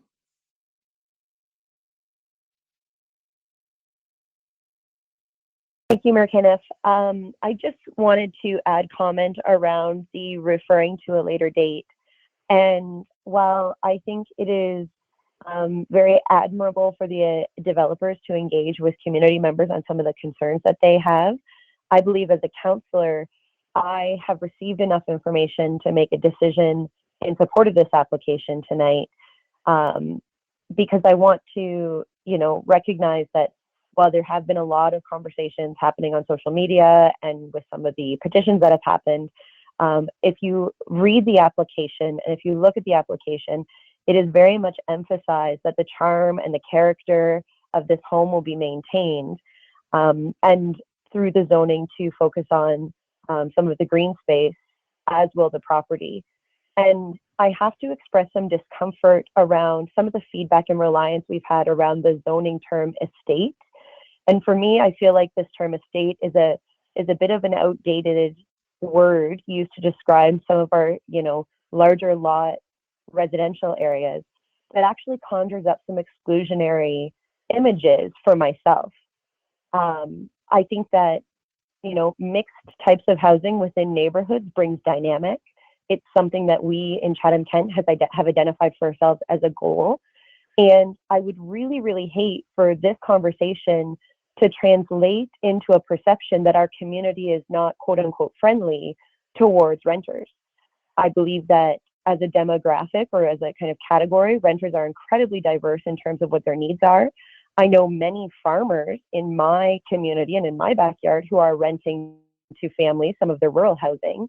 And so access to services like transit are not directly tied to the fact that someone is or is not a renter, but rather is tied to their lifestyle and their needs. And renters who are going to be looking at this property will have a lifestyle or certain needs that would be reflected in the property that's being developed. I think there are many millennials, professionals, and retirees who are looking at places to relocate, to call home. And my worry is that continuing this conversation will actually send out the message that Chatham-Kent is possibly not open to renters. And that's very dangerous for us as a community. I think we want to be as inclusive as a community as possible. And I think that we as a council can move forward and approve these zoning changes, and the developers can also continue to engage with the neighborhood. I don't think we need to defer one in order to make the other decision. So I'm against referring to a future date, but I'm very supportive of this application. Thank you. Councillor Solomon. Thank you, Worship. I'm quite the opposite. I am also of the belief deferral would serve no use because it's not going to change any minds. I read all the emails and I talked to people on the phone, and not a soul told me that they thought this building was going to be torn down. The real issue is proper land use planning, not shoehorning properties into places that they don't fit. There's 2 houses to the north of this, and there's another one and a series to the south, obviously. If this were closer to, land use planning should not be placing rental, multifamily residential immediately beside these other houses. We have lots of multifamily residential housing in the price bracket that these people are talking about. We just approved the Pirelli development, which is going great guns.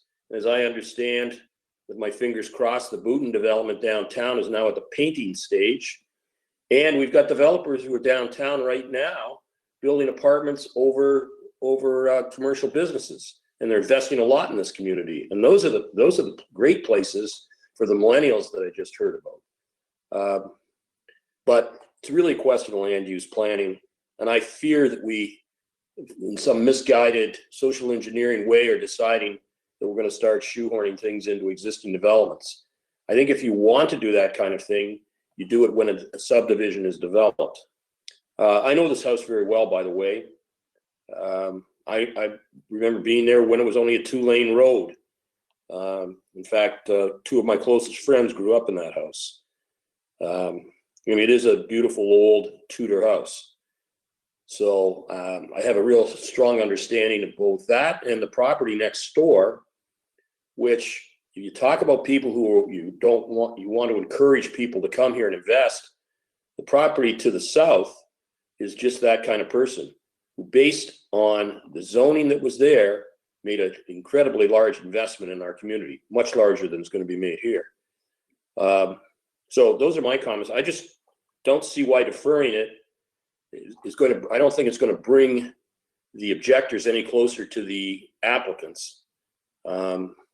And so now's the time to make the decision, but my decision is different than the last speaker's. Okay, seeing no other questions, we'll put this to vote. So council, I'm going to do a roll call aloud. I do see that one councillor has logged off. So right now we are voting on the postponement to the November 23rd council meeting to allow for further communication with neighbors. And it is on the screen now. Councillor Oche. No. Councillor Bondi.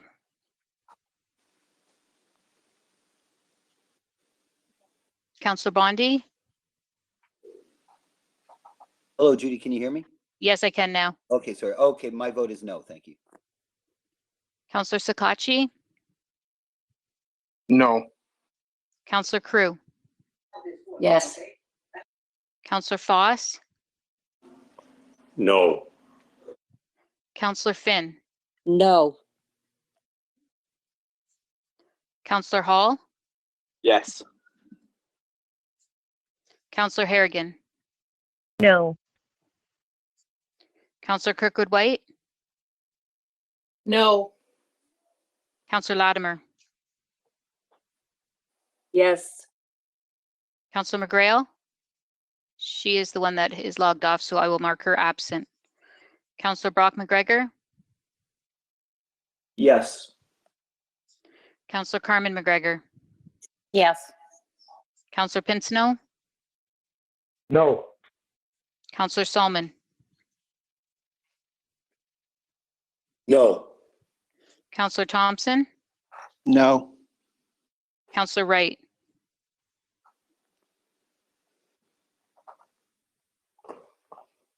No. Thank you. Mayor Caniff, Yes.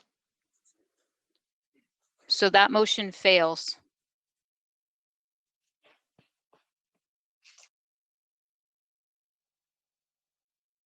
Is there anybody want to put a motion on the floor, given that this just failed?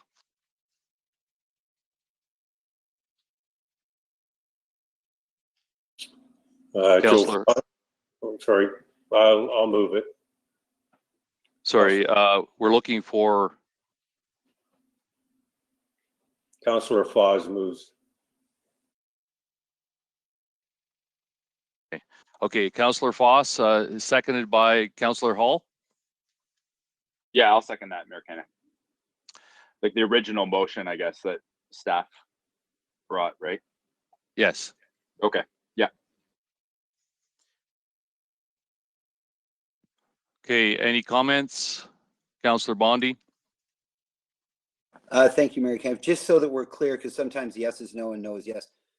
If we vote yes, we're voting to approve the zoning change. If we vote no, we're voting to deny the zoning change, correct? Yes, yes, Councillor Bondi, that's correct. So you're voting right now on the recommendation that is on the screen, and that's the one that was in the report. We're back to the regular planning recommendation now. Right. Okay, great. Perfect. Thank you. Okay, seeing no other questions, we'll put it to vote.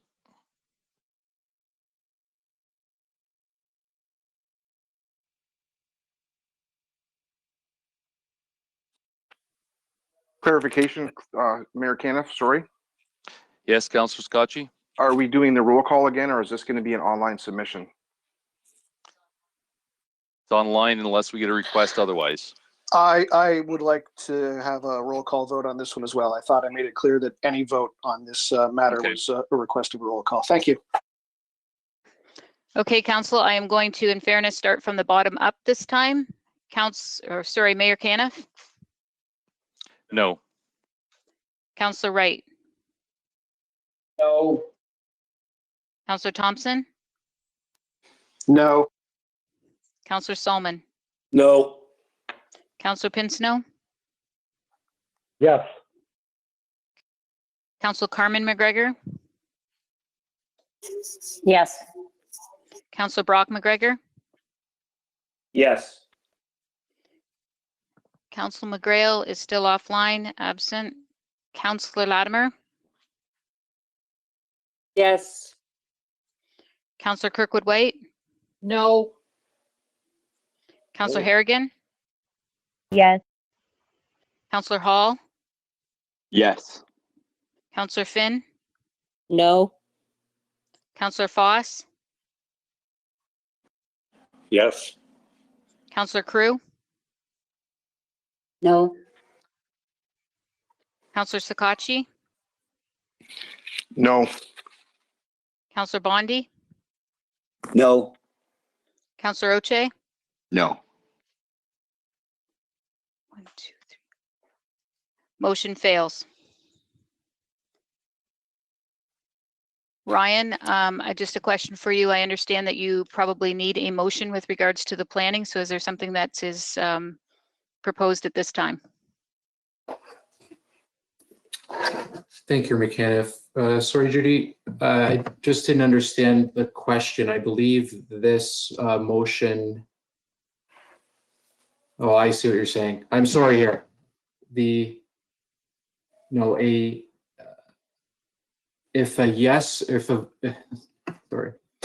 the motion fails, I believe that is a refusal. It's different when, if a motion to refuse fails, there needs to be a motion to approve, which passes for it to be approved. If a motion to refuse fails and the motion to pass refuses, then it's finally refused. So what's happened here is a refusal. Okay, great. Just wanted to make sure. Thanks for the clarification. Thanks.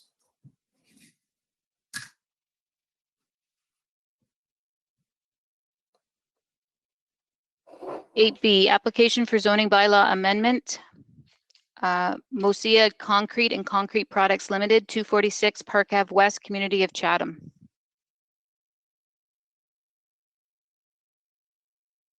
Thank you. So I have not received any deputations from the public on this report. David French, who is on behalf of the applicant, is online. And that's all I have, Mayor Caniff. Okay, Councillor Solomon and Councillor Crew, can I get the two of you to put this on the floor, please? I'll move it. It's Councillor Crew. I pushed the wrong button. I was going to move it, but I'll second it. Okay, any questions? Hearing none, we'll put it to vote.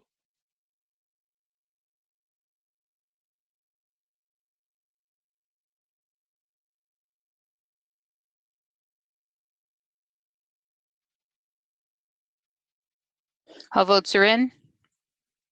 Motion passes. 8C, application for zoning bylaw amendment, Clark Developments Corporation, Inc., the Meadows subdivision, community of Chatham. We have two deputations on this, Mayor Caniff, and the consultant, Gilles Michaud, is online, and we will provide the two deputations now. The first deputation is from Liz Hill. I received a letter in the mail that stated there was an intention to change the plans for the Meadows, where you will continue to increase the population in this neighborhood, and that saddens me deeply. When I bought my house here 13 plus years ago, things were quiet and rural, and you are quickly making crowded and busy. Construction is one thing to deal with increased theft, destruction of neighborhood. No one is feeling the need to actually use garbage bins, especially for unwanted lunch items. Food is just left on the ground, bringing in unwanted animals. The speed by new neighbors and workers is unbelievable. This is not a highway, it is a subdivision. And with only 2 exits planned, please tell me how you think this will get better. Whatever happened to people over profit? Complaints go unanswered, and changes only seem to get worse. Instead of looking out at a nice farmland, I am now looking out at the side of a house.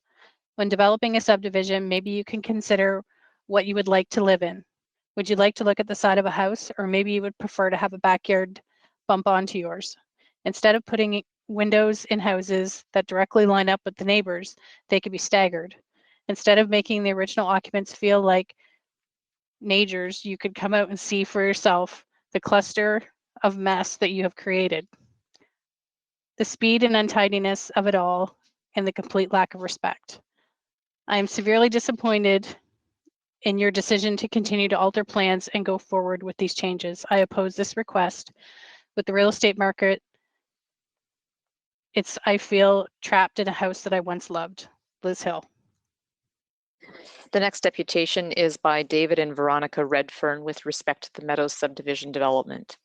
With respect to the rezoning to allow higher density housing within the Meadows development, we wish to record an objection to the proposal. As written, the proposed rezoning makes no attempts to address traffic, access to the subdivision, meaning that there will be the 2 main exits from the Meadows on Manning Drive, the first to Howard Road and then the second to Hitchcock Road. As an existing resident, I have already experienced an increase in traffic volume with the addition of Moonstone Crescent. My primary concerns are, number 1, the risk to pedestrians. There has been a large increase in young families with an increase in traffic at these 2 exit points. And number 2, the potential for traffic jams at the exits. Specifically, the Hitchcock Road exit is in close proximity to the Bloomfield Road, Hitchcock Road intersection that can experience high traffic volumes. In addition, there is the potential for Manning Drive itself to be used as a shortcut from Hitchcock to Howard to Park Ave. How many additional units is the developer intending to add? Have any street modifications been proposed to accommodate an increase in vehicles? What measures are planned to ensure pedestrian safety in and around the development? Will sidewalks be added around the development for pedestrian safety? Will the current 70-km/h speed limit on Park Ave West be lowered due to the proposed increase in people?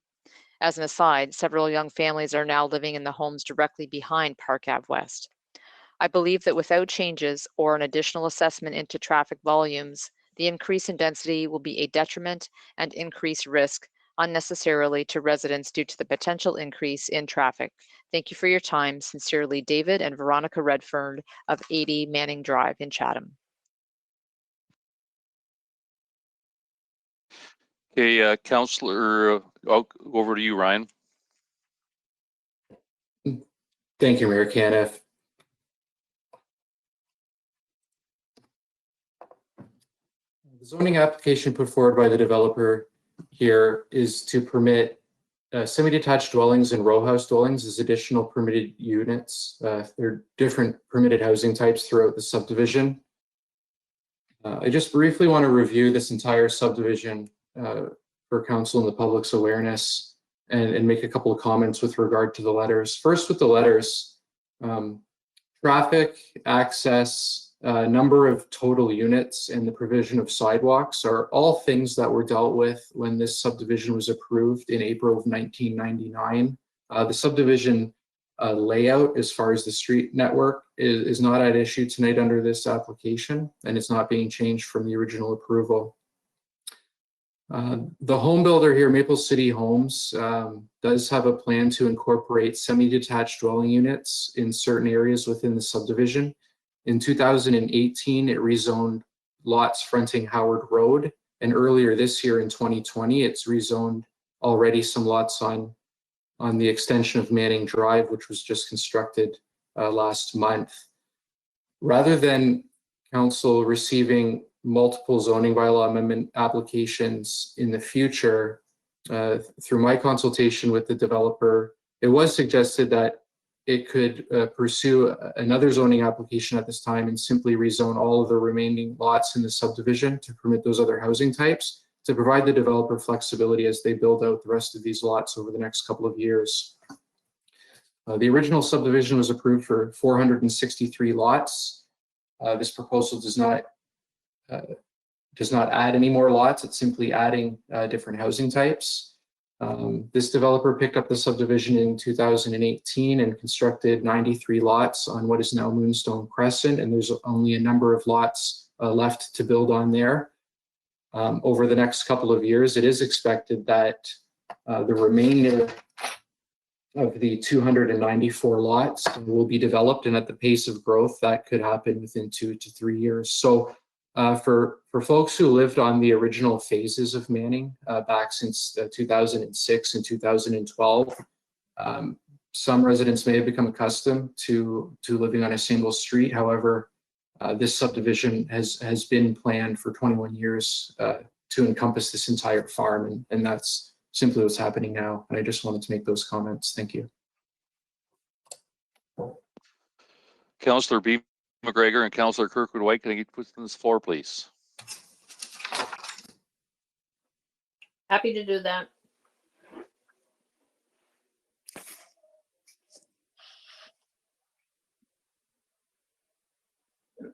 Councillor B. McGregor.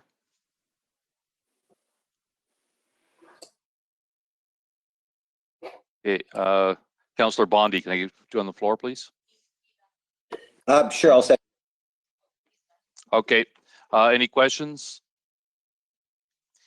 Hearing none, we'll put it to vote.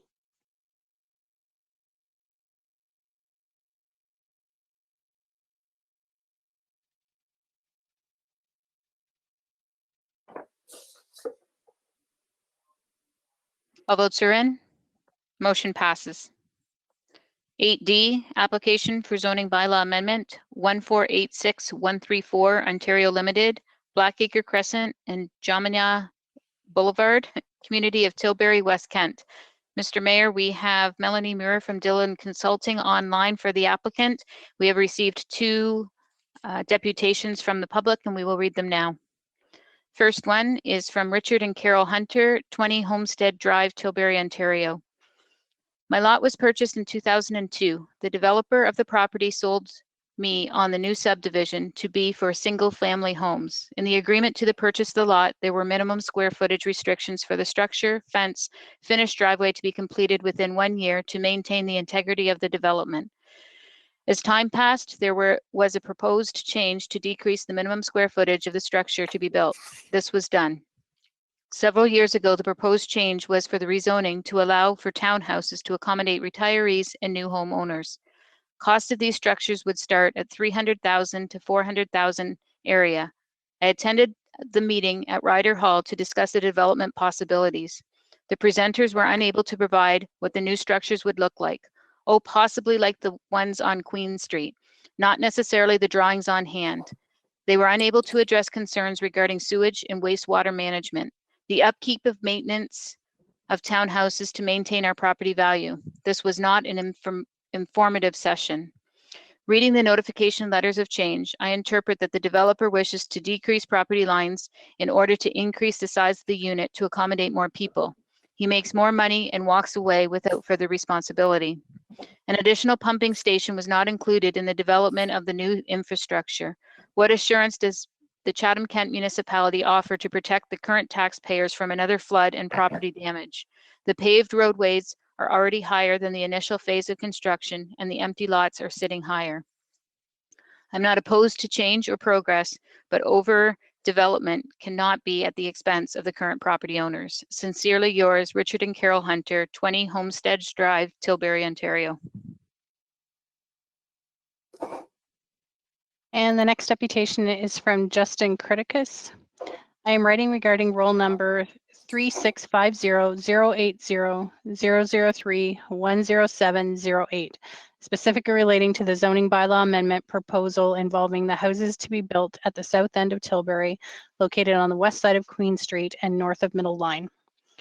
The proposal is to reduce the interior side yard setback from 3.5 meters to 1.5 meters and increase the maximum lot coverage from 33% to 55%.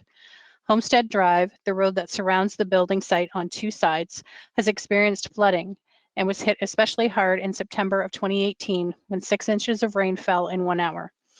By increasing the size of each house, there will be more hard surfaces and less porous surface to absorb rainfall and snow melt. This increases the chance of flooding. When rain falls onto roofs and the water is transferred to the home's sump pit, it is quickly pumped into the municipality's stormwater system. Increasing the roof size increases the strain on the municipality's stormwater system. The Tilbury's Stormwater Master Plan, presented at a community meeting in February 2020, indicated that Homestead Drive area is of a concern for basement flooding, as suggested by its red zone status. Further strain on the stormwater system in this area is a serious concern for residents. Problems with improper grading in the area slated for development has also occurred, causing flooding to the property owners on Homestead Drive. This occurred on my property and was only resolved after I contacted Councillors Harrigan and O'Shea for assistance.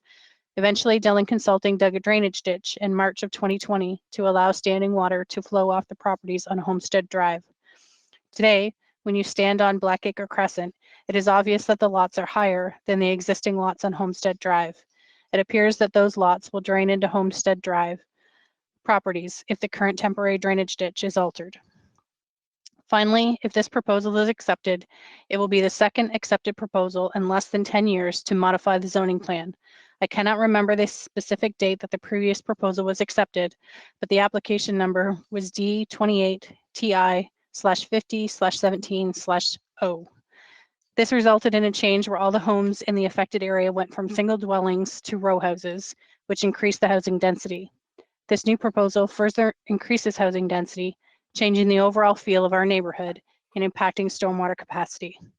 Therefore, I am in opposition to this proposal until my concerns are addressed. Thank you for your consideration. Justin Criticus. Over to you, Mr. Jacques. Thank you, Mayor Caniff. The subject property is the remaining vacant lands in what has been known as the County Crossing subdivision at the intersection of Queen Street and Middle Line in the south end of Tilbury. In 2015, the developer proposed amendments to the draft plan of subdivision to add a new street connecting to Queen Street South, and zoning was put in place for that section of street to include row house dwelling units as an additional dwelling type permitted at this location. 3 years later, in January of 2018, Council approved a zoning amendment for what is to be known as Blackacre Crescent to change the permitted housing types from single detached dwellings also to row house dwellings. At both of those instances, the change to the lot coverage, which is the area of a property which the actual house or dwelling can cover, was not changed. The zoning bylaw up until this time is 33% lot coverage. And the developer at this time, in order to accommodate the type and style of row house dwelling unit, is proposing an increase of coverage to 55%. The front and rear yard setbacks won't change, and they would remain approximately 25 feet. However, the houses would be deeper from the front wall to the back wall. That said, the letters do raise concerns which do require Chatham-Kent administration, particularly infrastructure and engineering services, to look at more closely before I can make the recommendation that council approve the lot coverage increase and the side yard setback decrease to accommodate these housing types. When these letters first were received last week, I did request the developer through its consultant, Dillon Consulting, to provide any additional information that they could regarding the entire storm sewer network at this location and any incremental impacts, if any, that the proposed zone change would have. Some information was received earlier this afternoon from the applicant, and it has not been reviewed by Chatham-Kent administration. Therefore, it is recommended tonight that zoning bylaw amendment application file D14 TI 4020 to rezone a portion of the subject lands in block 40, plan 24M 917 in the community of Tilbury to amend the special zone provisions of the site-specific medium density second 518 zone to reduce the interior side yard setback and increase lot coverage be postponed to a future planning council meeting for which public notice shall be given. Thank you, Mayor Caniff. Okay, Councillor Oche and Councillor Harrigan, can I get you to put this on the floor, please? I would forward that motion. And I will second the motion. Any questions? Hearing none, we'll put it to vote.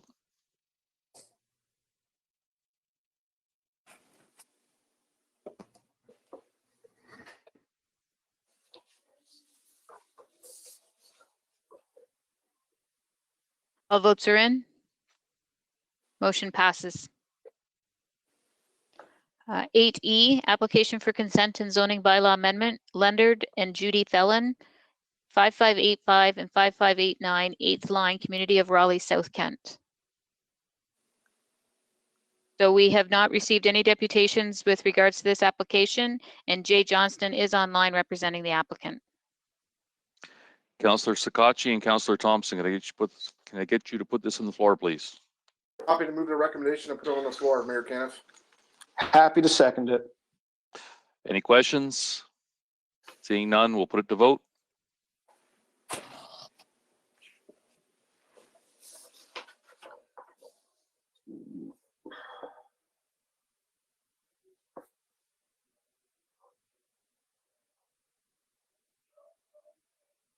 All votes are in. Motion passes. Item 9, deputations. Thank you, Mr. Mayor. We do have some deputations this evening with regards to 13C, the road diet, Chatham Street and Charing Cross Road, Queen Street, and with regards to item 15G, the secondary plan for the south side of Wallaceburg. First deputation is from John Jordan of 7725 8th line in Chatham. This is with respect to the road diet, Charing Cross Road, Queen Street. To the City Councillors of Chatham-Kent, I am supportive of the proposed road diet for Charing Cross Road and Queen Street. This roadway improvement is a classic example of showing the progressive nature of the municipality's active lifestyle plans. With the natural traffic calming nature of the diet and newly posted speed limits, the number of collisions and injuries will be greatly reduced. I am also pleased the plan has included slower speeds to just south of the 401 overpass. With the bicycle lanes out of the urban center of Chatham and through Charing Cross Road, a logical routing for cyclists to and from the city and communities south of the expressway has been created. This route will become preferred for cyclists versus using Bloomfield Road or Communication Road. Council, please move expeditiously on this measure. Cyclists and automobile drivers will both benefit, and the community of Chatham-Kent as a whole will benefit because of the safer nature of this initiative. John Jordan. Next deputation is from Paul Gardner.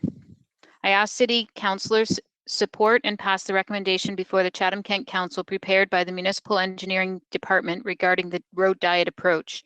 This new road diet designs has 3 automobile lanes, northbound, turning exit, entry, and southbound, and also the placement of bicycle lanes on each side of the new pavement on Queen Street. The Engineering Department recommendation indicates improved and safer traffic flow for both motorists, cyclists with this design. All this is at a lower cost given that the main cost is the road repair and new pavement, which has just been laid down. The recommendation report provides detailed descriptions of the road design and the many benefits that this new approach, which they studied before making their recommendation. An active and healthy community develops cycling infrastructure smartly over time by integrating new road design approaches with major road maintenance opportunities such as Queen Street. Thank you for your attention and consideration regarding this matter. Yours truly, Paul Gardner, Pancor. The next deputation is from Judy Cross. The Queen Street road diet is so important for the safety of cyclists and also for the safe left-hand turn lanes on Queen Street. When the bridge gets rebuilt with bike lanes, cyclists will be able to safely ride down Queen and Charing Cross Road to the trail and the waterfront trail. This will encourage cyclists who now might not feel safe. I am one among many senior citizen cyclist friends who ask you to please vote yes on Monday. Judy Cross. The next deputation is by Rand McIntosh with respect to 13C. I would like to say thank you to the Municipal Council for all of the work done on making cycling safer in Chatham-Kent. Having a safe lane to get around our large community is wonderful. Whether it is trails or dedicated bike lanes, you are encouraging a healthy lifestyle choice by our population. Over the past year, we have seen a substantial increase in people cycling all over CK. Bike sales have been beyond anyone's wildest dreams for the retail stores. Many bikes are sold out and have a 6-month back order. Doing the road diet makes a safer lane for motorists as well. Those making left turns now can do so without worrying if they will ever be rear-ended. For the cyclists, having a safer route to travel from Chatham South is most welcome. We routinely ride through the community from Tupperville, Dresden, Thamesville, Ridgetown, Rondo, Erio, Tilbury, Kingsville, Merlin, Mitchells Bay, etc. are all areas we have cycled to this year. Some of us ride the trails, others the roads, and some will do a combination of both. Tourism will benefit from the plan for bike lanes or trails through the community. Being able to get from one venue to another around each community without worrying about parking is a great idea. Thank you for the planning and foresight involved in keeping everyone active in our communities. Rand McIntosh. Next deputation is on item 13C also. I'm so concerned about the changes proposed. I wish Chatham-Kent could get away from this small town mentality. Below is what I've written on the Chatham Municipal website survey. I can't imagine many people follow this website. With only 6 days given for input, it seems that the municipality is hoping to get this through before too many give their views, which is disappointing. I hope I can count on you, Councillor, to support leaving the lanes as they were and an advanced screen being installed. Thank you so much for your time. I find it disconcerting that planners feel 2 lanes each way leads to speeding. Firstly, I ask that planners go to LaCroix Street and tell me how cyclists can use those lanes. I have yet to see one person using the bike lanes. Secondly, I was taught to drive by the police many years ago, and I was taught progress in traffic. This encourages the driver to take the least line of resistance. It also encourages consideration for other road users. It's fair to say that the speed in and of itself does not cause accidents. I know there will be those in disagreement. If someone is driving at 40 kilometers per hour at a 50 zone, do you think that the drivers behind them will be frustrated? Or driving behind a farming tractor pulling a wagon to our wonderful Ontario, full of our wonderful Ontario tomatoes? When people are frustrated and or angered, this is a very time mistakes are made. One is not supposed to be in turning lanes as overtaking lanes, of course. I truly believe that the answer to safe turning is to have an advanced green at the traffic light at Indian Creek Road, as we have at Queen and Park. Charing Cross and Queen Street is the main access to the city. To narrow this is taking a retrograde step. Are we going to do this at Richmond and Grand Ave? How about Park Ave? I live on Briar Hill Road. I have grandchildren on Indian Creek Road. Sincerely, Therese McDonald, 21 Briar Hill Road. The next deputation is also on item 13C and is from Diane Fluke. I fully support the Charing Cross Queen Street Road Diet project for many reasons. I travel this road many times a day in an automobile. I find negotiating traffic on this road problematic due to lane changes, left turns, and excessive speed. 1. Illegal vehicle blow-bys with vehicles passing stopped school buses will be eliminated by designated lanes. Number 2, creating designated lanes will reduce accidents caused by last-minute lane changes to avoid cyclists or vehicles turning left. Number 3, this type of road diet has statistically proven to keep traffic moving at an even pace, reduce accidents and vehicle speed. Number 4, many cyclists already use this road traveling to and from work. This will increase due to the added safety, which is a win-win for CK's environment and fitness. Number 5, Charing Cross Road has been designated in CK's Master Transportation Plan as an active transportation route through to Charing Cross in South Kent. I believe Chatham-Kent is fortunate to have a forward-thinking engineering department that supports the Ontario and federal government's recommendations and active transportation goals. Diane Fluke. The next deputation is also with respect to 13C by Dan Van Moorsel. It has come to my attention that there is a strong resistance to adding bike lanes to the Queen Street upgrades. These bike lanes are a necessity. I live at 81 Raleigh Street, Chatham. I have 3 kids, 15, 13, and 10. My 15-year-old has been working for our family business, Ross Nurseryman, for a number of years and rides his bike to and from. We have seen many close calls, even one significant incident that resulted in a new bike because of the collision with a car. My other 2 have begun to work there, and part of the responsibility of a job is getting to and from. Riding their bikes there is obviously their best option. There is no side roads that can get you there, and often in the spring, the Mud Creek path into Shawnee Trail is washed out. Also, we often get groceries at No Frills, prescriptions at Shoppers, and countless packs of gum from the dollar store. I could go on into the discussion of bikes do not belong on sidewalks. They belong on the road, but that is just not a safe place on that stretch. Plus, those sidewalks are some of the most used pathways in CK. So many walkers, dogs, strollers, etc. They deserve to feel safe on the sidewalk, as cyclists should feel safe on the road. Chatham-Kent wants to be progressive, attract people from other communities here. Look around. Most communities are adding bike lanes to major routes. That is the way of the future. Dan Van Moorsel. The last deputation on item 13C is from Mary Ellen Karen, 933 Charing Cross Road.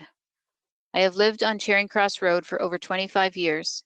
It is a very fast-paced road. I feel that this should have been studied before completing the road work and new curbs. The road could have been widened to accommodate bike lanes. This would have been more costly, but money will be spent to allow a bike lane. The video says that the traffic lanes will be narrower. A lot of heavy machinery and commercial vehicles use this road. Lawn care services park on the street to cut lawns. The center turn lane is not a passing lane, and the travel lane will be blocked for both bikes and cars. This happens often. Exiting from No Frills and turning left will be a nightmare. Traffic in one lane is a long line of traffic. As with 2 lanes, you tend to have more openings to enter onto the road. Many large farm vehicles use this road to come into Chatham and go to the co-op on Park Ave. Commercial heavy trucks and semi-trucks use this road when 401 is detoured for 401 closures. It is my best choice to keep our 4 lanes. P.S. Thanks so much for the needed road repair and curbs. Mary Ellen Karen, 933 Charing Cross Road.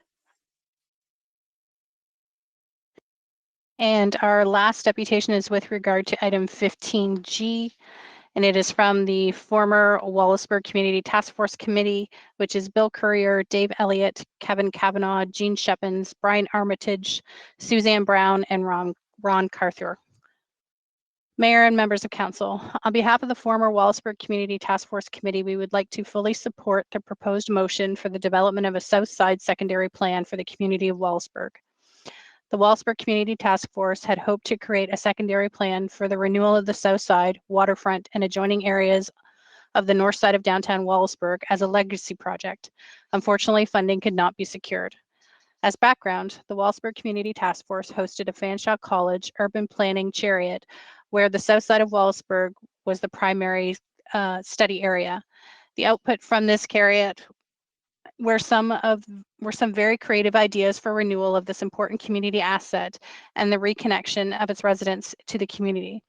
The Southside Secondary Plan will breathe new life into Wallaceburg and ensure development into logical, predictable, and sensible way. Redevelopment of underutilized swaths of land will help meet the booming real estate activity which has not been experienced in decades. The need for development of affordable mixed-type residential units to fill the lack of available inventory is an urgent need. Wallaceburg has become a very desirable location for both aging population and creative class young residents.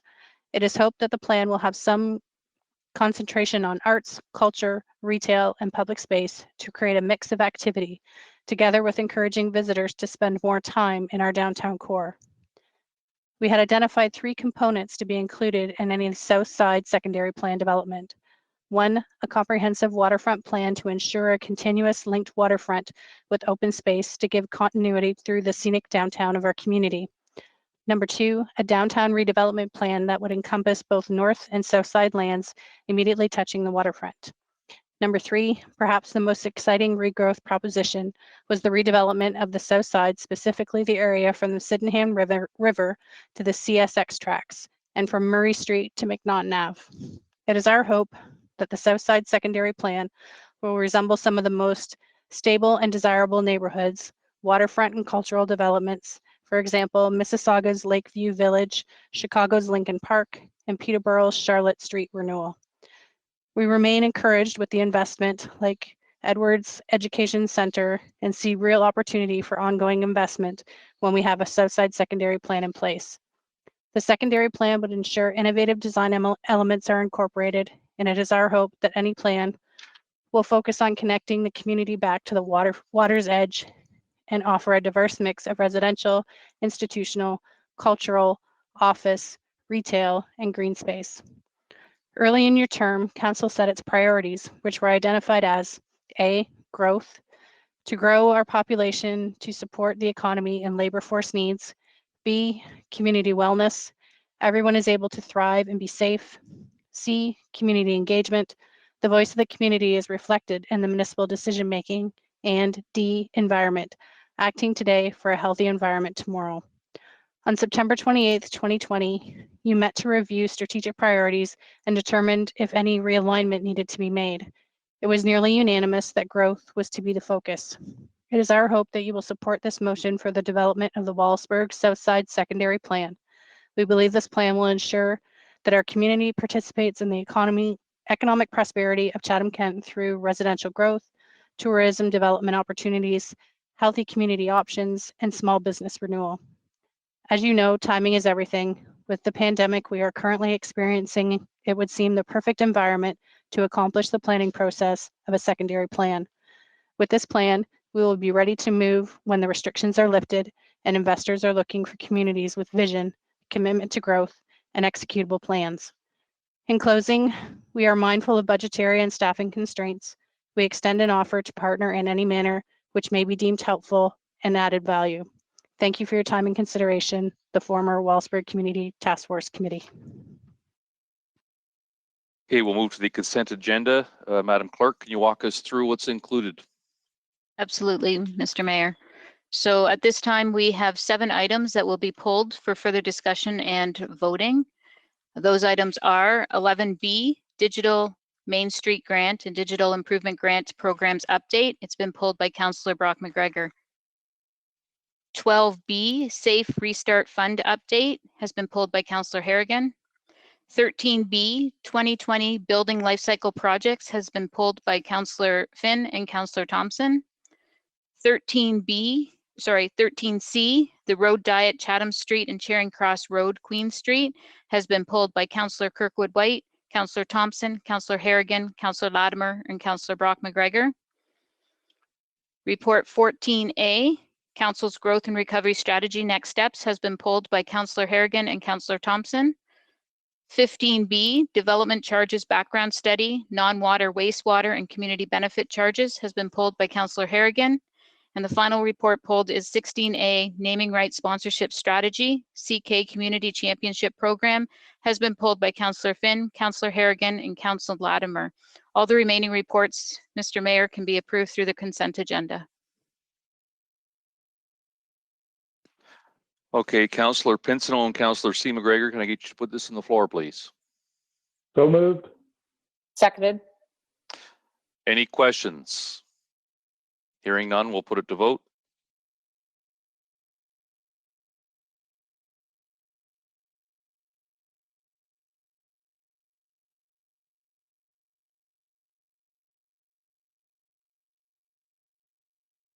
All votes are in.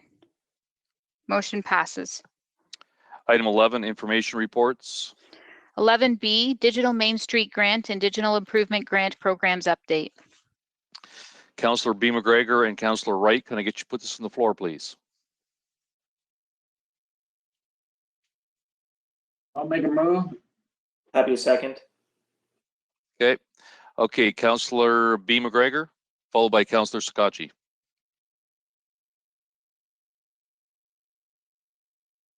Thank you, Mayor Caniff. Apologies. This is 11B. I didn't have a question on this one. Thank you.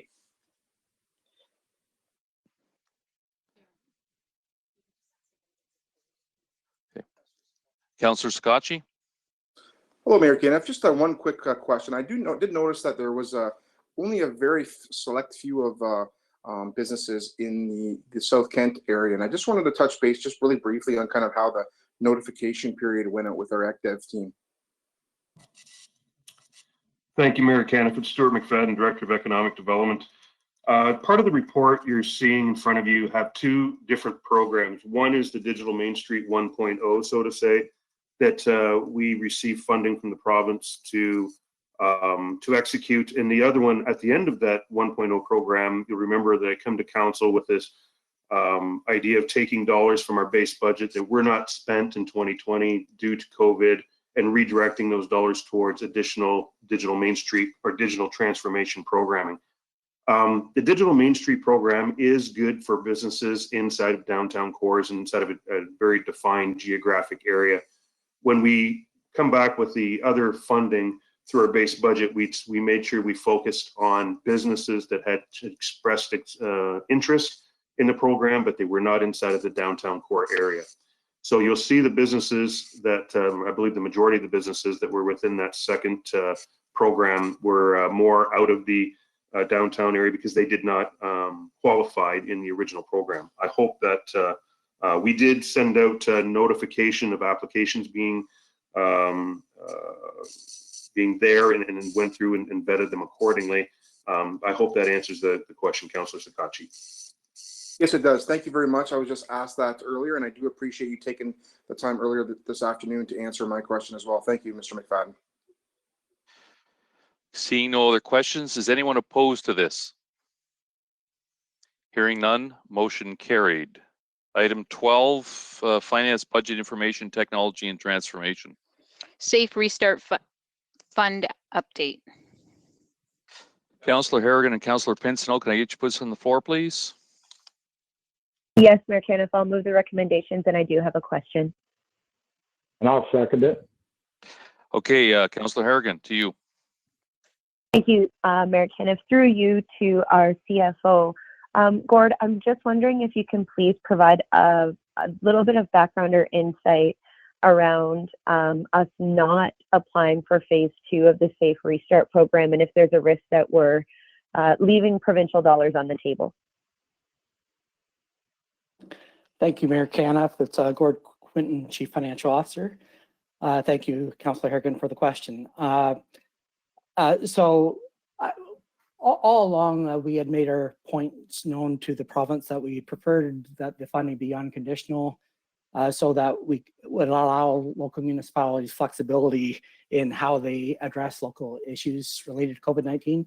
But how the program eventually was rolled out in the last month is that it can only address actual 2020 municipal deficits of issues that were approved in your original 2020 municipal budget. So that has prevented us from funding any new requests or new grants, for example, to make any assistance for COVID, as it was not in our original 2020 budget. So we're not leaving anything on the table, as they did give us $5.8 million of unconditional money in phase one, which about approximately 50% of that will be needed to cover our 2020 COVID-19 deficits, and the rest will be eligible to roll forward into 2021 to assist in COVID issues in our next year's budget. I wanted to draw attention to what we're doing instead of that. Chatham-Kent, along with all our treasurers in the Ontario Regional Single Tier Treasurers discussions across, which represents most of the population in Ontario, we're all in the same boat where our actual deficits were about 50 to 70% of what they gave us in phase one. So what we're asking for is to change that eligibility of phase two to allow it to be unconditionally used in the 2021 budget to address whatever local issues we have, and allow us to keep 2021 property tax increases to a minimum. So that's where, as a group, we're all asking for the same, for councils to endorse a similar resolution, and so that the money won't be left on the table. It will hopefully flow back to us for 2021 budget issues. Great, thank you very much for that clarification. And I'm incredibly supportive of sending this letter to the provincial minister. I think that in the same way that each community is experiencing the intensity of COVID differently at different times, as a municipality, it's really important for us to be able to use our best judgment in how it is that we leverage those provincial dollars. So thank you so much, and those are all my questions, Mayor Caniff. Seeing no other questions, we'll put this to vote.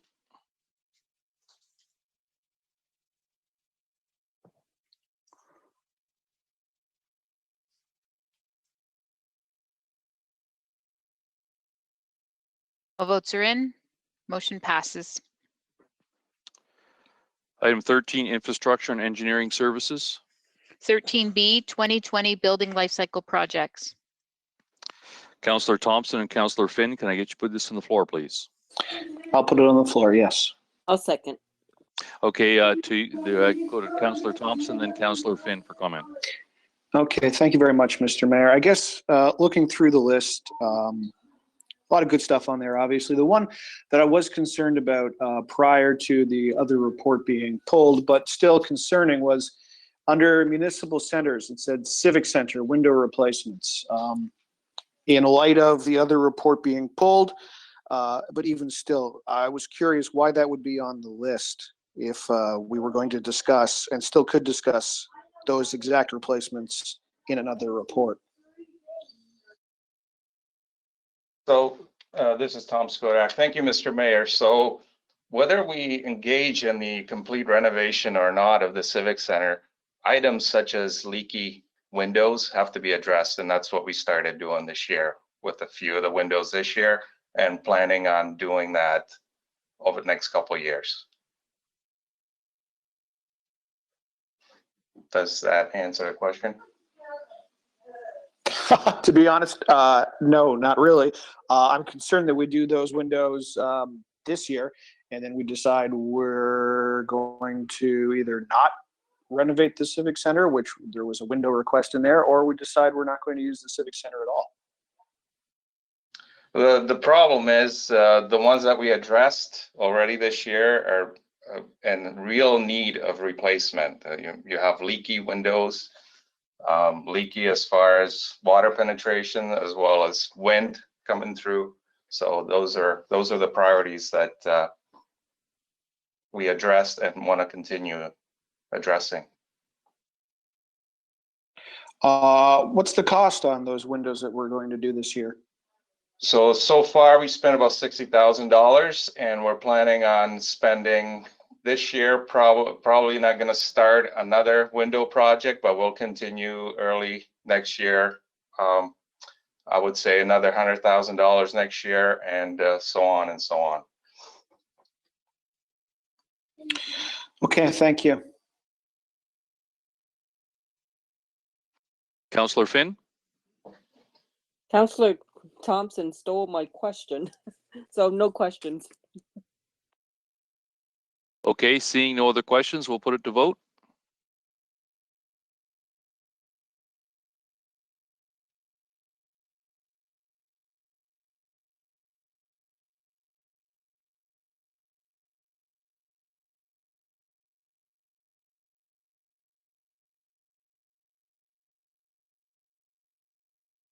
Waiting for 3 more, Council.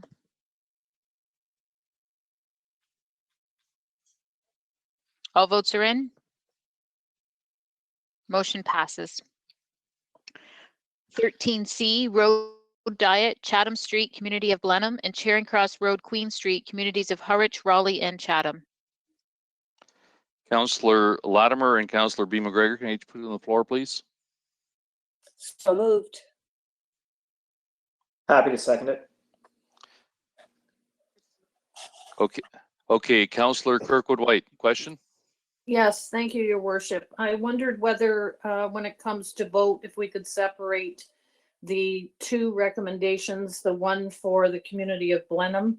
Councillor Kirkwood White, sorry, I apologize. There's a presentation that we need to go through first, then I'll go to the questions. I'll come to you first, okay? All right, thank you. Okay.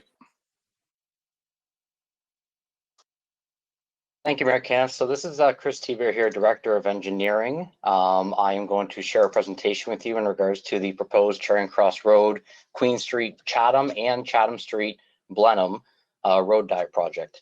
Just making sure that you can see the presentation and you can hear me okay. Yes, Chris, everything's good. Thanks, Judy. So the project goals that we're trying to implement here is ultimately to improve safety for all forms of transportation, including motorists and cyclists, by way of road line painting, which is a low-cost option that can be changed back inexpensively in the future. So again, the project goals improve traffic flow, including traffic calming by design in speed reduction, accident reduction by eliminating those potential conflict points, and improving visibility, and improve left turn movements into driveways and at intersections. The other goal is obviously to achieve Council's term priorities under growth and community wellness for improving and expanding transportation options, specifically active transportation. So a road diet, or other put as a lane reconfiguration, is improving safety by either reducing or narrowing lanes. And a little graphic is kind of shown below on your screen right now of a road before, which is an example of 4 lanes, going down to a road with 3 lanes, as well with the bike lanes and the common center left turn lane. So the message here is that it's the same real estate. We're not proposing any modifications to the road network itself or to the cross section itself. It's just a line painting project. We've consulted with numerous other municipalities throughout this project and research on this project, and road diet projects have been very successful throughout the province for a number of years now on roads with an annual average daily traffic volume of approximately up to 14,000. So I'll show how that compares to our roads in question a little bit later on in the presentation. Current road diet projects in Chatham-Kent. So we do currently have 4 roads identified that have been successfully converted using the road diet strategy, either by way of narrowing the lanes or going from a 4-lane to a 3-lane. And you'll see that we have 2 that were done in Chatham, 1 on McNaughton and 1 on Sandy, and then 2 that were done in Wallaceburg, 1 on Murray and 1 on Margaret. All 4 of these roads are operating very well, and we have received no complaints to date regarding the operation of these roads with the road diet strategy. So what I'd like to share with you right now is actually a video clip. This video was shared on our Let's Talk Chatham-Kent page. It's approximately a 6-minute long video, but I trimmed it up just to really focus on the points that I wanted to highlight as part of this presentation. So I'll share that with you right now. Crash reduction is a major benefit that planners can achieve with just a bit of paint. 4-lane roads have quite a few conflict points. Those are places where accidents could happen. These are merging accidents, left turn lane crashes, and rear ends. Now look at what a 3-lane reconfiguration does. There are far fewer crash points. A road diet can also make left-hand turns suck way less. The shared middle lane takes left turners out of the traffic flow, so they won't hold up drivers who want to continue through. And now, left turners will only have to cross 1 lane of traffic instead of 2, which will eliminate broadside accidents. And the benefits don't end there. By slimming each lane in the road diet can reduce travel speeds by around 7 miles an hour. Narrower lanes can cause that psychological impact on the driver to slow down a little bit. The Federal Highway Administration notes that smaller lanes reduce driving speeds. And while a 6-mile-an-hour difference may seem modest, it can make an auto accident much less deadly. Narrower lanes also leave more space for expanded sidewalks or bike lanes. Your pedestrians feel safer. It might give you more green space to separate them from your vehicles, and your bicyclist might have a dedicated space to ride. In the midst of these changes, the amount of traffic lane has gone from 2 to 1. So if you drive a car, you might assume that the trade-off of a road diet would be congestion. How could traffic not increase? That's usually their concern before a road diet is implemented. That's not what happens. The volume of the roadway is still sustained. We wouldn't want to put a 4 to 3 lane conversion on a piece of roadway that would then push half your traffic somewhere else. And what we found in a couple of places is that it actually makes moving through town easier. But traffic flow is only one part of the equation. You've got to also balance commercial and safety benefits too. Especially if this is through an urban corridor where you've got businesses, you've got coffee shops, it works. It keeps people moving. It doesn't take traffic away from that corridor. And it reduces those rear ends that then do stop the road. So wanted to note with that video there that this is a video that was actually produced in the United States, but it is very commonly used here in Ontario throughout many other municipalities as well because of the relevance to a lot of our Ontario roads as well. So with this project, we carried out public consultation. It was by way of a virtual public information center conducted on Chatham-Kent's Let's Talk page. September 24th is when we commenced it with closing on September 30th. For both road projects, for the Charing Cross project, as well as for the Chatham Street project in Blenheim. We received a several amount of positive comments, including addition of bike lanes, improved traffic flow, ease of left turning, and the overall improvement for safety, vehicles, cyclists, and pedestrians, and several negative comments, including traffic congestion and the ability to pass both slow-moving vehicles and a lot of service vehicles, ingress and egress from driveways, emergency services, and vehicles will be blocked or delayed, and the bike lanes ultimately will not be used. So all the negative comments have been addressed in the report to council. So I'm starting off with Chatham Street here in Blenheim. The public complaints. To date, over the years, we've received a lot of complaints regarding the lack of safe cycling facilities, the lack of laneway delineation on the roadway. Right now, Chatham Street, north of Talbot Street, is just one center lane with 2 very wide lanes. So that lack of delineation is quite confusing for motorists. Difficulties making left turns into residential and commercial dwellings. Difficulties including accidents with the turning movements at Chatham Street and the Talbot Street intersection. That's been a very challenging intersection for us with turning movement. It's specifically for large transport trucks. And the loss of on-street parking for Chatham Street South. That's south of Talbot Street. So that specific point was taken into consideration with the recommendation. So therefore, the Blenheim report recommendations that's before you tonight, we are recommending that the on-street parking be removed on Chatham Street South from James Street to Talbot Street. That equates to approximately 5 spaces, and that's really to accommodate the new left turn lanes at the intersection of Talbot Street and Chatham Street. The current 2-lane configuration on Chatham Street north of Talbot Street be converted to a 3-lane cross section with the common center left turn lane and the dedicated bike lanes on both sides. And that we maintain the 2 lanes of traffic with the on-street parking for Chatham Street south of James Street. So these recommendations will resolve the public complaints, improve safety, and satisfy the public requests for on-street parking to be maintained on Chatham Street South. Moving on to Charing Cross and Queen Street, the public complaints, lack of safe cycling facilities, difficulties making left turns into residential and commercial dwellings, and the request for left turn lanes or advanced turn signals at Indian Creek, the intersection of Indian Creek and Charing Cross, Queen Street. The widening of Indian Creek, Charing Cross intersection to install left turn lanes is currently identified in the capital plan with an estimated construction cost of $750,000. So therefore, the road die proposal for Charing Cross represents a $750,000 cost avoidance in the future because it ultimately serves that same goal for achieving the left turn movements at this intersection. The Charing Cross Queen Street is currently a 4-lane cross section from Highway 401 to Park Ave. Charing Cross from Highway 401 to just north of Indian Creek has an AEDT of 7,300. Queen Street, starting from Cecile to Park Ave, has an AEDT of 11,000. That's the traffic volumes. So as per the municipality's transportation master plan, the ideal time to consider widening a road from a 2-lane cross section to a 4-lane cross section is when traffic volumes start to approach 14,000 AEDT. So therefore, both roads being considered have sufficient capacity for this road diet recommendation. So concluding the report recommendations, we're recommending that Charing Cross from Highway 401 up to Cecile Ave, so that's just north of the Indian Creek intersection, be converted from a 4-lane to a 3-lane, complete with the center turn lane and bike lanes on both sides. And that Queen Street from Cecile to Park Ave be considered for the same conversion in the future.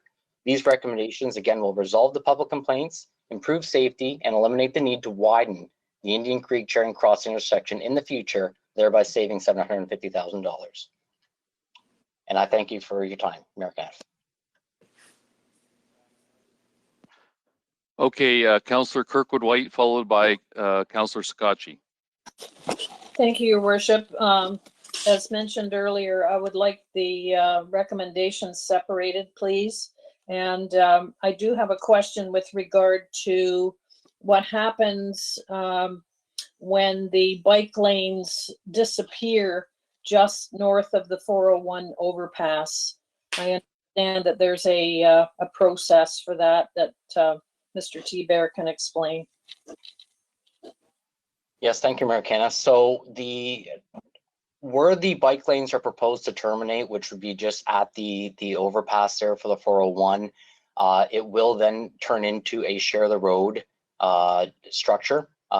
Bicycles have every right ultimately to share the road with motor vehicles, and from 401 onto Charing Cross and continuing all the way south, ultimately down to the lake, that is denoted in our cycling master plan as well as a share the road cycling route.